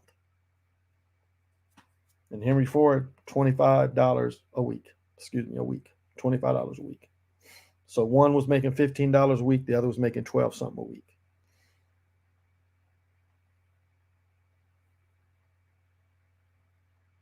And so those that was raised like me, this was a natural, even me was like, go to college, come back, get my degree, If I didn't play sports, work in one of the car factories, but get my degree in something that would make me a manager. That was how a lot of people in my area looked at it. And most of us was denied that. Uh, did you see the Raptors Wizards game? There was a goaltending, but the ref didn't call it or review it. ESPN talking about it. Okay, I missed that. BMF, Black Mafia Family, yeah. Mind control. Yeah, I remember you saying that about BMF. Yeah. That's why my channel is not monetized. I haven't monetized this one. Had to leave and come back. Rewatching now. No Christianity without the dogma. Always great. Well, thank you. America is the New England. They are colonizing the world and did my people the same way by dividing Indio-Pak and India and Pakistan. Yeah. Hey, run it up. The American dream is dead. You would have to sleep before it's funny. Now, the lieutenant governor, she wanted to tell you how, even though she was born in Jamaica, the lieutenant governor who won in Virginia, she won as a Republican. And she wanted to tell you how she still lives the American dream. She said that how her husband took a lower paying job and she would put a baby on her bike and ride to school to go to school. A ride to school on the bike, because that was the way that she put herself through college. She ended up apparently was in the armed forces, but that wasn't inexpensive to run for lieutenant mayor, is it? Or lieutenant governor is not inexpensive. So she got some kind of machine behind her to do the commercials, to put the money out, because it ain't cheap to run. It ain't cheap. So yes, in most instances, it's not there. Now is probably one of the best times for workers, because workers are so wanted. And a lot of these people are bucking back and saying, fuck your mandates. We just trying to get people in. And remember, and and of all the things I'm gonna say tonight, remember, this is one of the biggest things of the complaints of people not wanting to go back to work. You've had people for so long, for years, power trip because they a manager. They may be a supervisor, and just able to able to take away jobs from people for years. Let me tell you a story personally. I worked in the plant where I was the quality manager. I was a quality manager. I had my own testing, my own lab and everything. But there was a lot of Latinos working in the factory. And one of the guys, one of the managers there, no, one of the supervisors there, he was one of the line supervisors. He was also involved in smuggling and bringing them in. So for everyone he brought in, and they had a whole scam. They was renting their houses and everything. So what he tried to do is he tried to get rid of the melanated people, and he tried to get rid of the Europeans. And so they had a petty thing where my ex-wife was working there before I started working. It was called American Fiber. It ended up being Johnson Control later. But she worked there before I did. And they had a parking lot where the management parked. And they had a thing that said you couldn't even go in there. You got rolled up if somebody was just a line worker and you went where I used to park. And so this dude harassed my ex-wife, where we made doors at the time. She picked up a door and hit him with it. And of course she got fired. But another person, the plants went on strike. The cars, Ford, General Motors, Chrysler went on strike. And so they wanted to keep the quality department. So they laid off all the plant, but they wanted to keep the quality people, because most of us could just go to another plant. Still was plenty of work for somebody with quality experience, despite the strike. And so we were all walking one time, and this guy that really had nothing to do with us, the same person that recruited Latinos, he had nothing to do with us. And he said something, because again, we were doing some line work, like small parts. We was kind of getting some of the line work. We were filling in for a day or two. Like we'd have a day or two where we'd actually run. And so we had to fit in. So one of those days we was kind of fitting in, doing a little bit of the production work. And I don't remember what happened, but it was me and three of my guys working under me. And one of my guys was like, like the supervisor was like says something, and my guy was like, he's like, yo, hold up that whip, because he was just trying to tell him, take it easy, it's not the pressure of a normal day, but this guy got my friend fired, or he got one of my workers fired, and he really had nothing to do with us, but he got him fired. But that was what he was trying to do. My guy didn't realize that. I'm glad I saw that through college. Right now, a college degree is foolish. They show that, you don't need a college degree, and you really never did. And that's where, like I said, when I was in college, you could work on cars, you could work on electrician, drafting, woodwork, metalwork. These kind of, they were putting you right into positions. Like we had a thing where you would go through working on cars at my high school. You was going right into garages. Now I've said this before. One of my best friends, he took drafting all through high school. When he went to there's a college called Adrian College. Adrian College is a private college. Like there's a college called Kalamazoo College. They call that the Harvard of the Midwest. Getting a Kalamazoo College degree is even greater than getting a degree from Michigan or Michigan State. It's looked at as higher. Adrian is part of that small. These are private colleges, so his degree, his scholarship was better than mine, because even though sports wise I went to a bigger school, as far as the degree that he could receive would have been better than mine. And of course, some things happened to him where he wasn't able to fulfill it. But, my phone keeps shutting off. About 2 questions. Do you think, by the way, a time loop, moves like Terminator and Matrix, are just showing in the future and the past? Let me read that again. My phone keeps shutting off. I mean, you could get hit with individual loops. Me and somebody was talking about that. Like, how often do individual loops come to you? And the problem is a lot of times we don't catch them. It happens more than what you would think, but individually we don't catch it as often. So it could be. How do you feel about Zion being fat?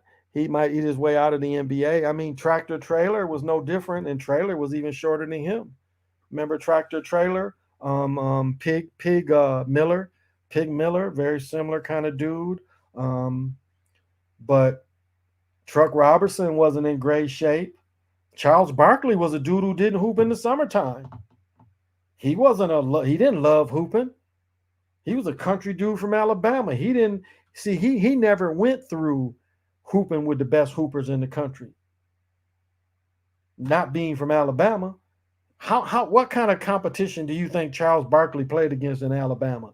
And he's not that much younger than me. AAU wasn't what it is when I was a boy. It ain't the same. And Charles Barkley ain't that much younger than me. What is he, 55, 56 now?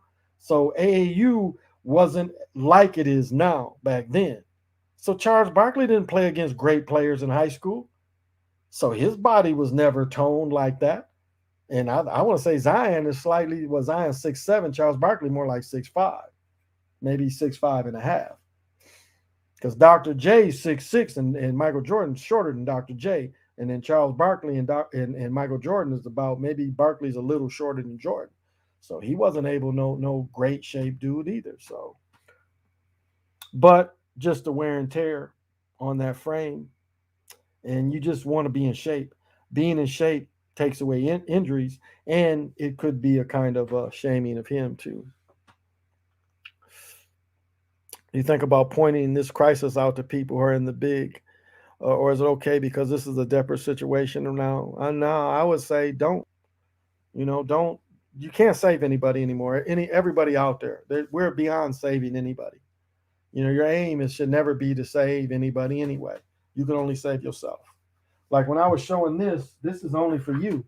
When you were moving through this to try to get to full awareness, you by yourself. You by yourself. And it's funny how so many things will grab us in the fog or the bog, fucking with other people. But it's all about you. Jimi Hendrix said it. Jimi Hendrix said, I'm the only one that's going to die when it's time for me to die. So let me live my life the way I want to. America's tired. Open up the borders, get a new workforce. Well, that's kind of what they want to do. They want to bring the prices lower. Like with the Latinos that was in Battle Creek. Let me tell you, I've mentioned this before. Like this guy who recruited, there was another dude who he bought up this whole block, and now they live on that whole side of town. The whole side of Battle Creek is so small. It's only a town of about 50, 60,000 people, very small town.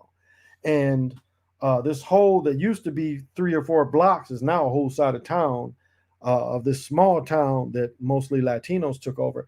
But what he would do is, again, it was the same thing where a bunch of them would live in these houses where he owned the houses they had to rent from him. And this dude was so dirty, he did the renter center thing with them. So he would rent these people. Not only would he rent the house, he would rent them furniture. He rent them VCRs, TVs. I mean, this dude had the whole gamut because, again, they living in these houses and there's a bunch of them living together. But he did the whole gamut of which was illegal. And it was near a place called Postville. And Post Edition used to be the same thing, where it was a time in America where these companies bought all the neighborhoods and you lived in their houses. You didn't get paid real money. Like Richard Pryor said, you got paid that yang money. You got paid money you could only spend on the corporation. You know, they wouldn't even give you real money where you could spend it around town. They only gave you money that you could spend at their stores. And they was just showing how that's illegal. Yanceyville was the same thing in Greensboro, one of the yarn places that sold yarn down south. It was called Yanceyville. But Post Edition was the same thing at one time. But this guy brought that back because he bought all these houses and again, the American things, the TVs, the VCRs back then. It was a whole hustle.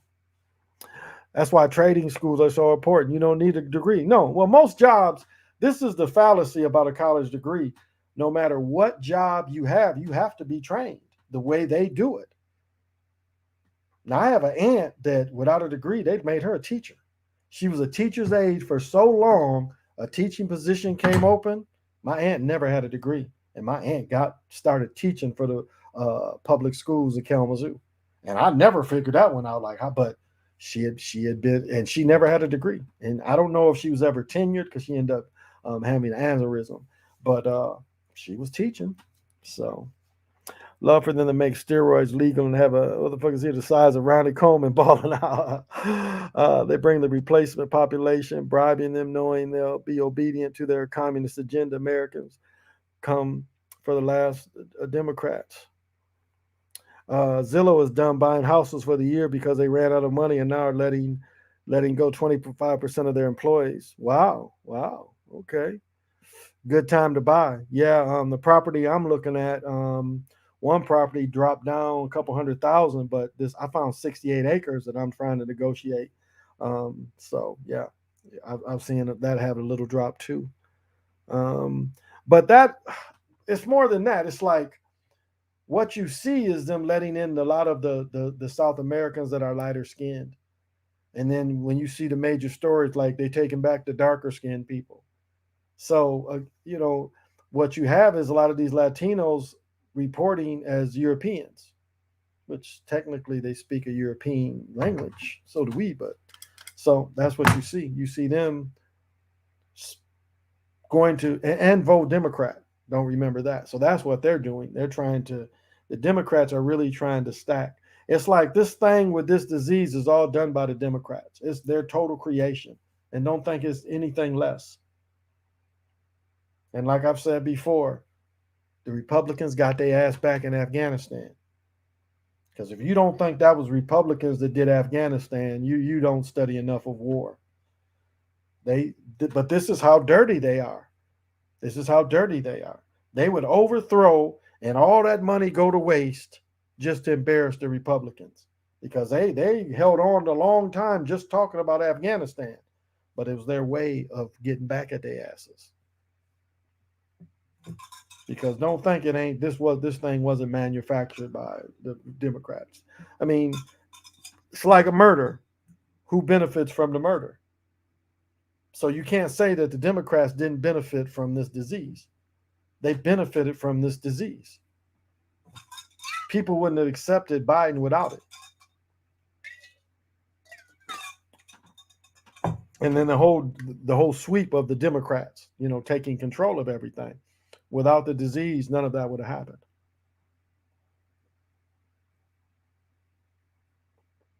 And like they said in the JFK movie, fun and games, fun and games, fun and games.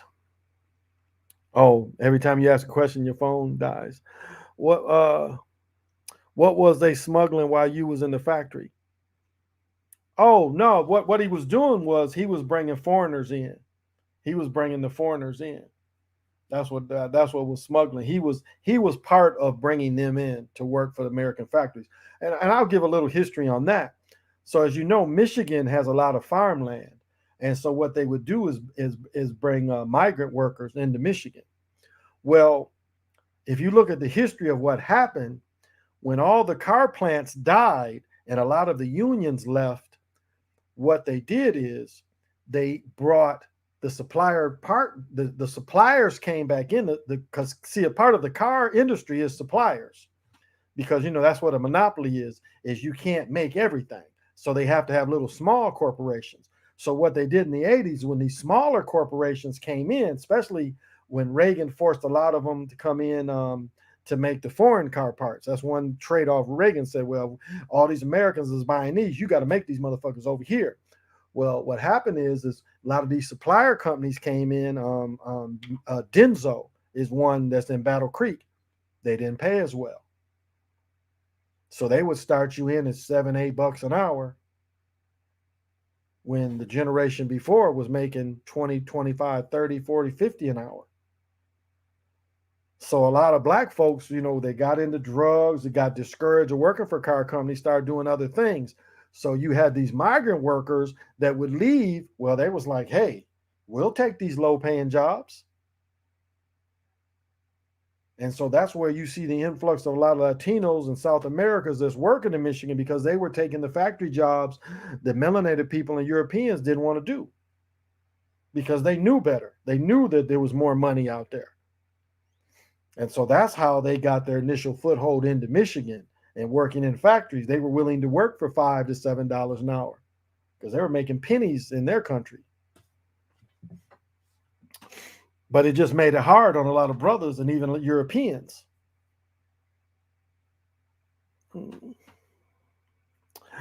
I love this time. Everything you've been saying is coming to right in our face. Well, thank you, Read My Soul. Are you planning on see Eternals? Did you see Shang-Chi? I wanted to go see Dune today. When I get off here, I might still watch Dune. Just sit and watch Dune.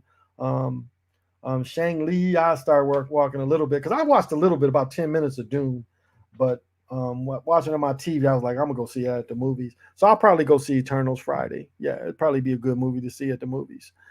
Biden not making it through his term, we'll see. Nate Robson. This ain't a bipartisan issue. This is a globalist agenda. I can see that too. I don't disagree with that. Sosa, been a while. Hey, I am. So Reagan was helping monopolize all them industries. Well, Reagan took away the factory, took away the unions. He was the biggest union buster in our history. And that was what they wanted. And Reagan, let me get this right. So in 1966, in America, the tax rate was something like 75%, something like that.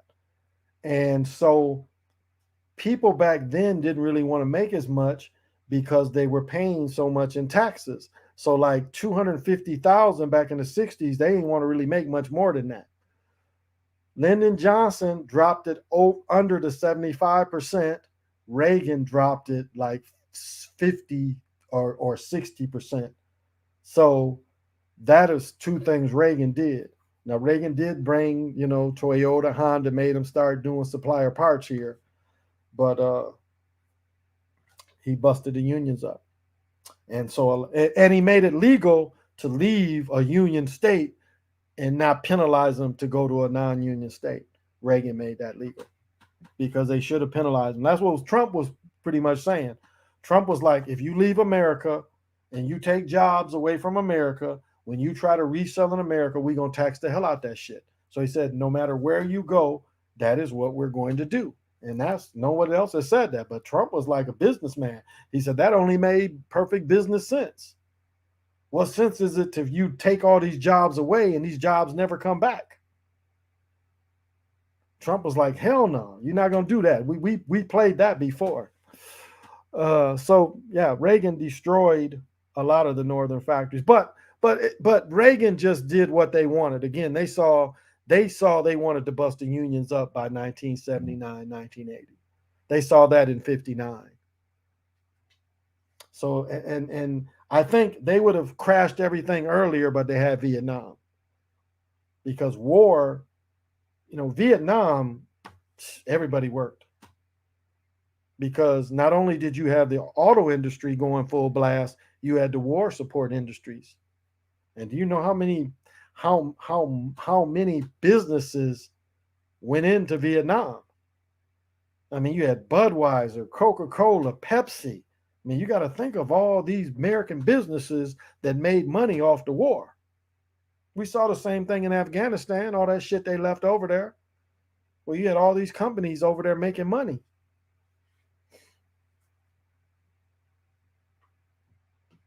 So they like war.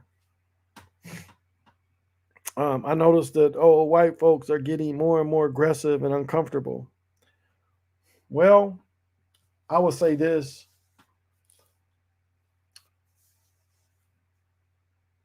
The police are not going to be doing their jobs in the way they used to. They do want a type of chaos in the streets. And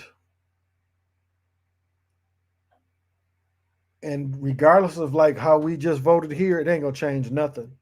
Them wanting to keep the police, it's not gonna change anything. It's still gonna make them pissed off at the people.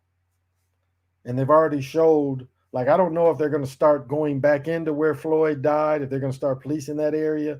Things are not gonna change for the people that live on the north side and the south side. Things are not gonna change. Just because they've won. Now they're gonna crank it down a little bit, but the people that they let sell dope, I mean, this has been a thing that's going on forever. The governments of the local towns allow the dope dealers. And the only we'll see a little bit of the shootings go down a little bit. But well,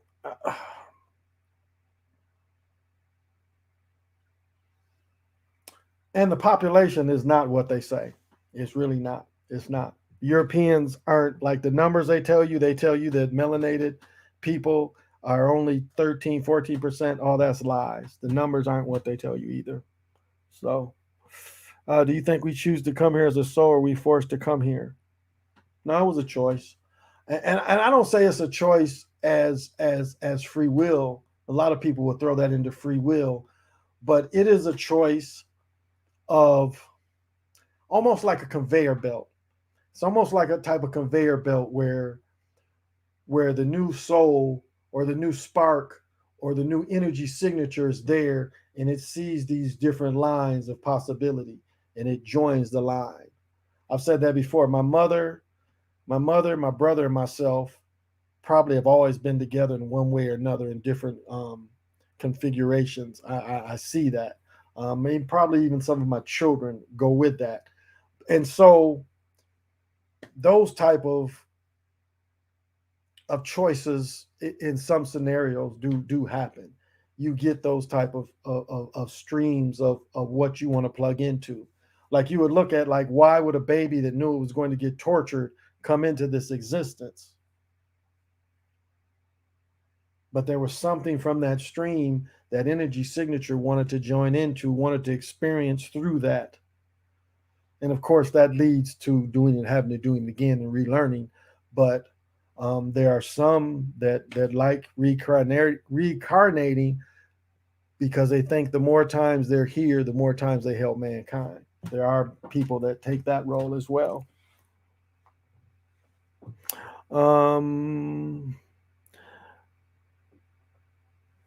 I remember they started the Gulf War. The Iraqis were unplugging kids off incubators. All wars are fought under false pretenses. Again, yes.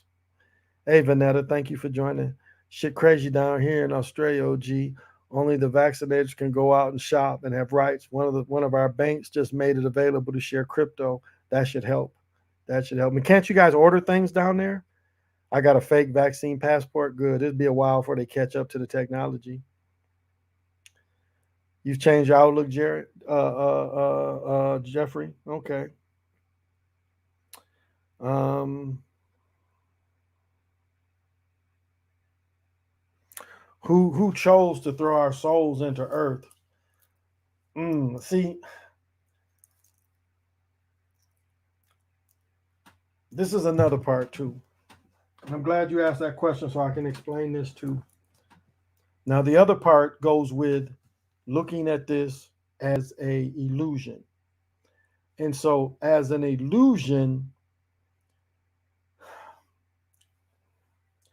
the choices are a little different because you're set in this illusionary field from the time, and sometimes they go back a couple generations of the illusionary field that you're put into. And so it all seems real, but this is the greatest thing that I can show you that is an illusion. Look at your trees. America is supposed to have 300-400-year-old trees. As I was driving just through my little area, I'm looking at trees not even my age. How is that possible? How is it possible that for over 1,000 acres, that as I drive, I see all these thousands of acres, and all I see is the oldest tree may be 80, 90 years. How's that possible? Now, again, part of the Dust Bowl is the Europeans came over here and wiped a lot of the trees out. That's a fact. That's a fact. They killed a lot of this vegetation out. They did. But it couldn't have been that massive everywhere, where everywhere you pretty much go. Like in North Carolina, you driving in North Carolina and you're thinking you're going to see 200-300-year-old trees, or even go into the Western mountains. Look at some of them trees, other than the sequoias and the redwoods. You should see that everywhere. But what are we seeing? Trees maybe 80 years old. But I bring that part up. That shows you that this can't really be real. Because how would that be possible when this land is supposed to be, all these thousands of years old? How is what we looking at as far as foliage around us barely older than me? I mean, that's not possible. And I don't want to hear that them old trees don't grow everywhere. That's a lie. That's bullshit. They will grow everywhere. But how is that? How is that I'm looking at thousands of acres and ain't none of the trees old? So, but trying to bring it around back to my point of how we pick the illusionary. So we are in energy signature, and instead of us being able to go on these tracks or these escalators, we are placed in this illusion. So it is even less than getting on the escalators of real life. It is even less than that. So it's like we're not even getting that chance to get into real life, it appears. It appears like what we are getting as little pulses of reality.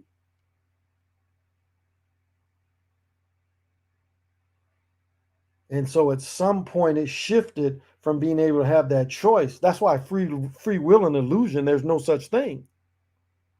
And that's why all these people that talk about free will do not consider if free will cannot work in an illusionary world. There's no such thing as free will when it's all an illusion. It doesn't work like that. And I think a lot of people don't consider that when they spout that you still have your free will. You don't have free will in illusion.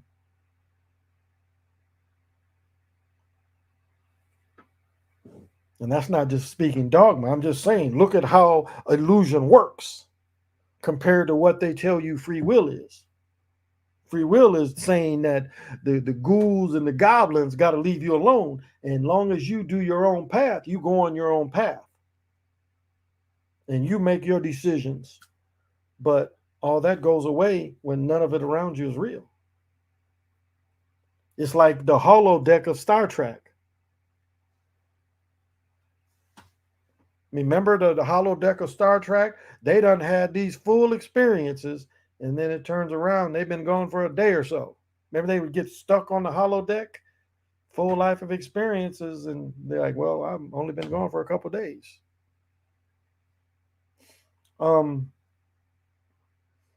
The Oculus, the Meta thing with Facebook. Someone asked me about that, how Facebook bought Oculus and how they want to put you in Meta.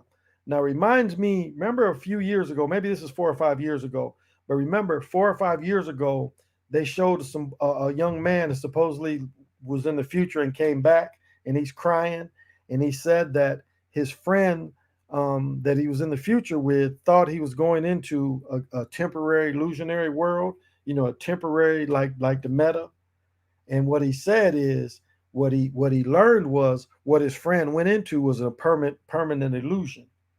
So it was a permanent Oculus. It was a permanent Meta. And that's the first thing when I saw what Facebook is doing.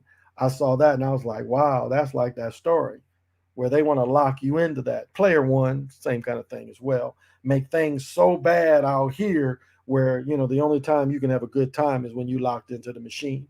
You make it the me or my world. Not going to put up in camps. We'll fight that until then. I'm tired of trying to warn people. Yeah, you can't save anybody. Environmentalists on another arrogant European creation to control nature. Yeah, I don't disagree. The reality is definitely fake. Yeah. Bob Marone, the CIA, his reality is a hologram. Well, like I was saying, like I started this show, I just got hit by another damn car. And here I am. I had a police car at that, just run through me, run through my door, because there was no way he could miss me. And I don't even know where he came from. That's what I'm saying. It was like this little street where there's nothing hardly on it. And then all of a sudden I open my door and a police car is like running through me. I open my door and I stand up and I'm getting ran through. So how's that? How's that? So I'm catching this thing too many times. Throughout your life, you have had characters pop up in your life that have features of characters in your past. Like you had somebody who was successful, somebody you knew years earlier. Well, I talked about his name is Jim that I played pickleball with. Jim, I've known at least 5 brothers that was hoopers though, but they was Jim. They was this dude I played pickleball with. I met 5 brothers throughout my life, same size. It was like what was his name? He's passed. He always had heart conditions. RJ, Ray J, Johnny Johnson. He was from Albion, but the same dude. And I've met dudes older. Larry, what's Larry's name? It was a dude named Larry. Larry was a little shorter, but the same dude. The same way they wear their mustache, and the only difference was these was brothers. This dude is a European. That was the only difference. But yeah, it's people like that. Definitely. And matter of fact, this dude, it's a dude that I would see at my daughter's volleyball game. There was another version of him. Because this Jim is not bald headed. It's a dude that comes to my volleyball games that is the same Jim, but he's bald headed. Because when I first saw him at the volleyball thing, I was thinking it was Jim. And then he took his hat off. I was like, wait a minute, Jim wasn't bald. This version is bald. So yeah, Ready Player One. Take the VR helmet off and get out of the aviator body. Like Aviator, you see your relatives waiting for you saying, took you so long. It's create a database out of people's consciousness. Yeah, so kind of. Repo Man with Forrest Whitaker had that kind of the end after they took his boy's heart and put his mind in the virtual world. This may sound weird, but you look like my pops, 8-Win. Oh, wow. Okay. I have a friend. I have a friend that I played college football with, and people always ask if we was related. And his last name was Let. But when our family was run out by the Quakers and Europeans in Indiana, the Lets, well, we had all came from, actually my family came from Boston and then went from Boston into North Carolina, but the Heathcocks came out of North Carolina, Virginia, North Carolina. And then when all that part of the family migrated because part of the lands they always went was the Ohio Valleys. They'd always go to the Ohio Valleys where the mounds are, and they'd always go back into North Carolina, Virginia. So it was always kind of a movement of that, and so that was a natural movement. We went into Indiana, and then we all went into Michigan. But he favors me. He favors me, and sadly, he's 50. He's 58 and dementia already at 58. Yep. That's funny though, read my soul. It ain't crazy how this illusion hides the other versions of ourselves, but we see 20 different versions of other people. Um, yeah, I've said that, and this is the catch. This too is if you are into really studying, and this is what I saw studying my grandparents. Like when I was looking at the rolls in Neoxby, Mississippi, where my grandmother and my grandfather were born, they running out of names too.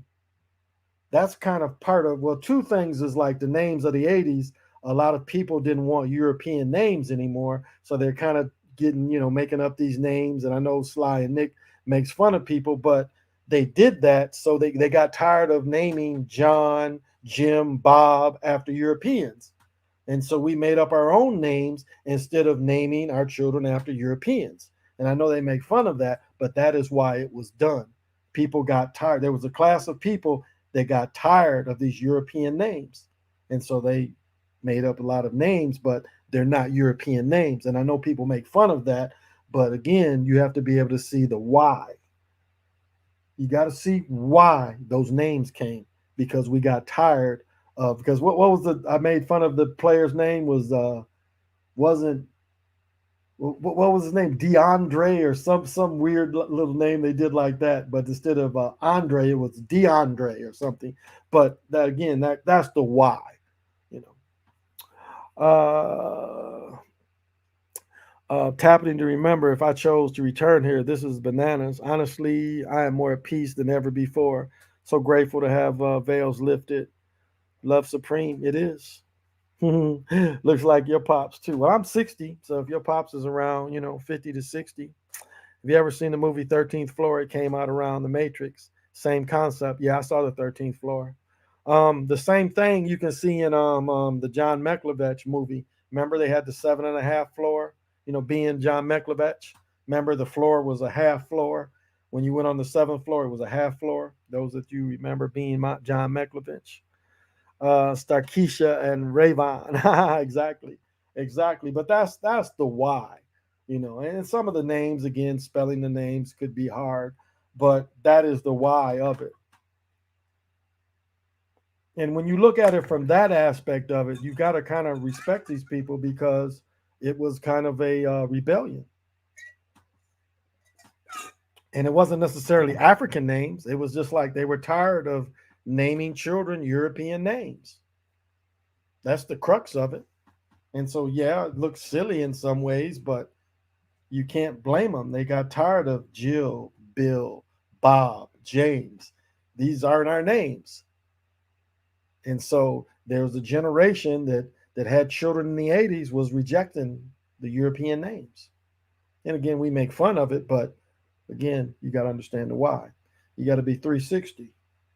You can't just look at it from one angle. Yeah, it's silly in a way, but if you can look at it from every angle, you see the why.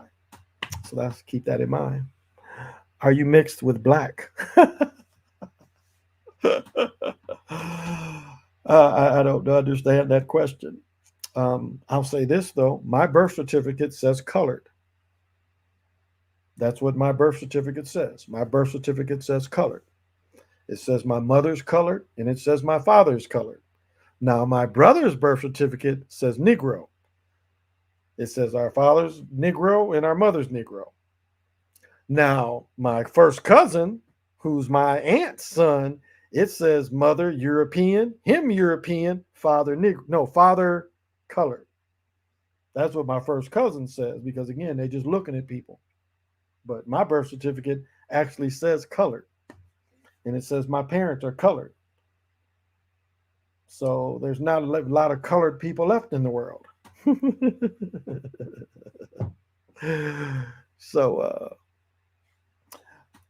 that answers your question. But remember what they said is one drop makes you melanated. One drop makes you melanated. So there's no real mixed people. If you've got any melanation in you on either side, you are melanated. That is just the way it works. It's like Battle Creek Michigan adopted black squirrels from Australia because Battle Creek had a flooding problem. They had a lot of rats and snakes. They got them black squirrels, and them black squirrels went after the rats and snakes and eradicated them. Well, the black squirrels is dominant in Battle Creek. You rarely see brown squirrels. So for a good 30-mile radius, that's all you see is black squirrels. You go to the towns like to Jackson, you go into Kalamazoo, you don't see as many of the black squirrels. But in that pocket where they specifically brought them, you see nothing but black squirrels.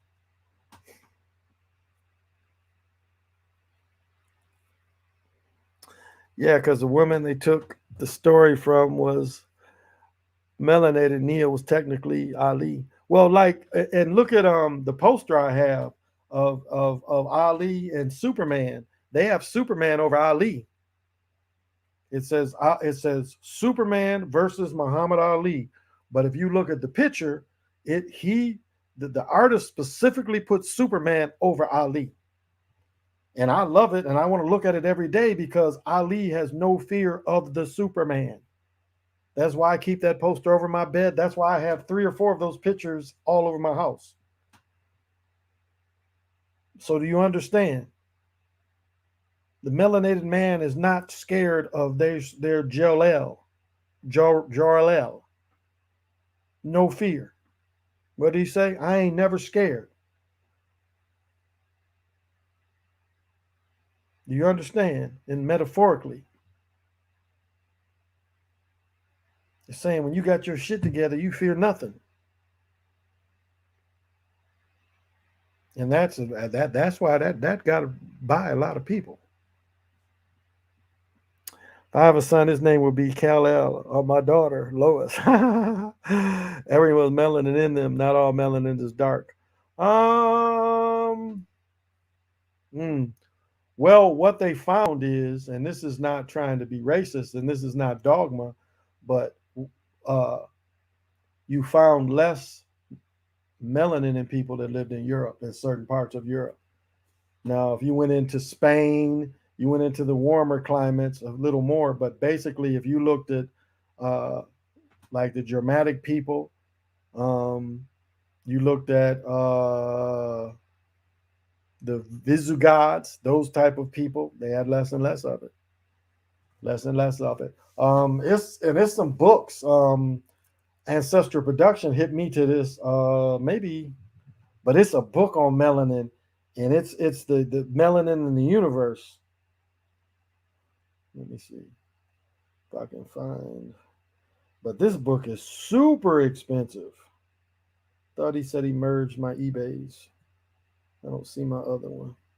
Oh well.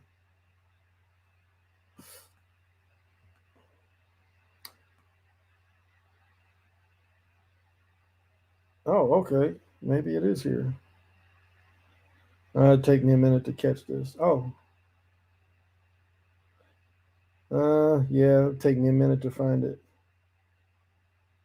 But it's called Melanin in the Universe. This book was extremely expensive. Maybe I'll run into it. Or maybe it could have dropped off. But it was like one of the more expensive books I was looking at. The Geography of Kemet, though, that book went way down. That book at one time was $800-900 on Amazon. You can get that book about $300-400 now. Casey, you brought up Superman. I got to get that comic of Ali and Superman on a T-shirt or sweater. Yeah, I've got, like you can put the posters together by the little pieces. I've got that. I couldn't get the jumbo poster of it. There's just one piece. They sold out of that. But when I got the one that does the individual, they gave me like I've got what is that, about a 15 by 8. They gave me that sheet. They gave me a small sheet that's like a 5 by 7. And then I've got the big one I've got over my bed. And that's just a reminder to see that, that you ain't never scared. Nardics, yeah, the Nardics, probably 1, 2. There are black Kryptonians too. 10 black Superman in the DC comics. Well, they had to add, but getting into anime, I mean, that's the beautiful thing. When you look at the Chinese or the Japanese anime, all the people look universal. They really don't look the stereotypical, like Asians. They look more universally appealing. So, well, guys, I think I've said it all. I can't do no more. Thank you. Can't really say when I'll come back on or will I make this a habit again. Um, I want to give like my man Marco says, he looks at it as class. And what I love about him is he may even have he won't have maybe of just a few people watching, but he calls it a class. And he brings what he brings it. And hopefully I can get him to join me. Um, Again, I want you guys to check out his work. He is called Master Teacher DeMarco 666. Good brother. And use your discernment. But it is funny. He was showing some pictures for those of you that know Dr. Avers. Avers was her name. She says everything is Planet X. He was showing some of those pictures that she proves that Planet X. She's like, well, this is a Planet X core. And the silly thing about her is like everything that happens in the world is Planet X. It's like what happened to Aaron Rodgers. She'd be like, well, Aaron Rodgers ain't playing because of Planet X. That's how silly she gets. But Dr. What is her name? Claudia Avers, I think was her name. I lost a lot of people I subscribed to when they took down the other channel. So, but when I have something else to say, I'll come back on. Could be tomorrow, could be another couple of weeks. It's hard to say. It's hard to say about the motivation. But whoops, I'm about to call somebody, bothering somebody at this late at night. I don't want to bother anybody. Uh, Still trying to get together a channel that's just going to be strictly spiritual. So I'm still kind of working on that and how I want to do it, and so still working on that. So people can break down the sports compared to. Oh, there's Siova. Hey, what's happening, man? Thank you for joining. Goku over Superman. Well, Goku is the Monkey King. Goku is the Monkey King. It's funny. Let me tell you about one of my dreams, and this was a trip dream. I had a lucid dream where I was just a straight up pimp. And I mean, I was such a pimp where I had a 75 Eldorado. And I remember the dream started off in the wintertime and I was stuck in the snow. And, those cars were mostly, let me think, the Eldorado wasn't until 68 it changed to front wheel drive. So I want to say mine would have been rear wheel drive. So it had to be 75 because I want to say 70. No, let me get that right. Yeah, 77, 78, I think was the first Eldorados to go front wheel drive. So last, so it was like, I'm stuck in the snow and I'm getting help. But then later, I'm in a different part and I'm in a party and I look at myself and I am just straight one of them old Superfly outfits and shit. And it's like people are talking to me, all these hustlers and stuff. And I mean, I had this whole vivid, lucid dream of being this like pimp hustler of the 70s. And it was just kind of funny because it's like I could get out of it, then I'd go right back into it because it was so funny of being in 1970. And then like I remember I went on a date and I remember the bill, it was like a bunch of us, and the bill was like $30 for all these people. I was just kind of laughing. I'm like, yeah, this is some 70 shit. Because this bill should have been like $1,000, but it was like for all these people, it was like $30. I was like, yeah, this is some 1970 shit. But it was just so funny that I was lucid and stayed lucid a long time, lucid and vivid in the 70s. So that was kind of odd. And I remember when my car was stuck and it was like stuck and it was snow and I had gaiters on and I'm like walking through the snow with the gaiters on and shit. And I'm like, God damn, I'm fucking my shoes up because, you be in the snow, be salt. Gators get all that salt and snow on them and it fucks them up. And I just remember, I don't know, it was just a fun dream, but that's what I dreamt about this morning. Uh,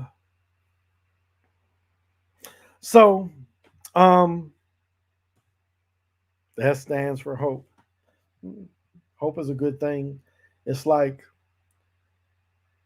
If you ever get into a real deep place and you see depression just, fogging you over, sometime just the idea of whatever's put you in the fog of getting out, that little idea of hope might dig you out of that kind of depression. That is one thing that depression kind of takes over all hope. And sometimes, if you can just, as you're in your dark place, if you just let a little of that hope come in at a time, it might build up to enough to dig you out. Because a lot of times that's what kills you. A lot of times, what turns you could even turn you into a zombie is thinking there's no hope for whatever you're doing. I mean, a lot of times you see junkies, and the junkies and the crackheads turn into zombies because, again, they see no hope. Like even in the crackheads that would just hustle all day or cheat people, whatever, their hope was getting the next fix. That would be, they turned that into their hope. They turned that into their hustle. They turned that into keep them alive. Was seeing who they could cheat to get the money from, to cheat and get high, cheat, get high. But that kept them from digging into that hole of the dark pit of no hope, because they always knew they had it in them to cheat somebody, to get a lick, to keep getting high. But some of us get into a place where we seem like it's no hope, and it seems like it's like if somebody just pours oil over you, and it's just the dark oil just starts covering every crevice of you. And then you open your eyes, and it's like you don't even have that little gleam of sparkle of light out there to give you hope. And I just say that if you are in that situation, remember, no matter how bad it gets, that if you let a little bit of hope in, a little bit of possibility in, you can build that up. And before you know it, you got enough to have a shovel, and a shovel can just start breaking through. And don't let anything take you down that ain't your causing. Don't lose hope off of what others have done. And don't be the oh me, oh my. Take responsibility what you was responsible for. Don't pass it on. That's what I call taking it on the chin. Own up to it. Take it on the chin. Just do better the next time. That's a lot of what this thing asks. Is just, if the thing seems you keep making the same mistake, the thing will give up on you. The good will give up on you. But if you just keep trying to do better, trying to be the best you, it ain't matter of karma. I mean, you can call it that if that's what would give you motivation. You can call it karma.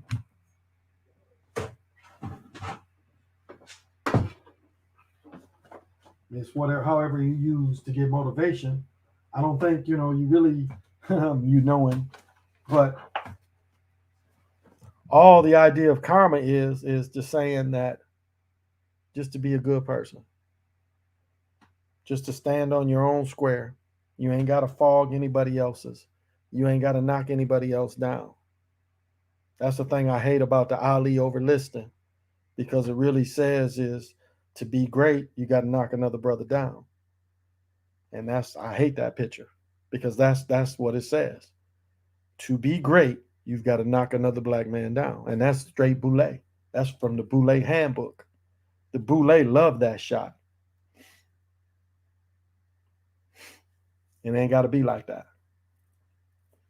Now, we ain't gonna never build as a people. I mean, that those days are gone. All you can do is build on your own world, the own people you work with. It doesn't matter where they are, European, whatever. That's the only thing you can really work with. Because saying that you just want to deal with our people, that's there's no dealing with our people. Most people are too far into delusion. So you got to do it for yourself. Quantum of science always says that. You make the decision for yourself. And that's kind of what it is. It's on you. Because when you get to facing this shit that's in this book, it's just you.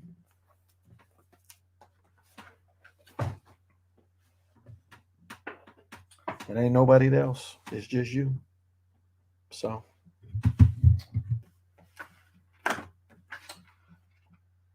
and I don't have my other book to read more of. So I'll just wish everybody more. And I remember the very last of it. I should have memorized, but it all starts it all starts with a gentle sadness. They came from their original homeland. No, it all starts with a gentle sadness. They knew that it was only a matter of days. Oh, it was only a matter of days and time that they would exist as a culture and a lifestyle. But then the civilization would build to a gentle love. They lived in the Creator's day and knew how to separate cycles and the great serpent. The great serpent is the Milky Way. And as the Mayan would say, I am another yourself. So this has been Eight Wind is Timeless, Starface, Time Lord. And as always, thank you everyone for coming. I appreciate it. Until we meet again.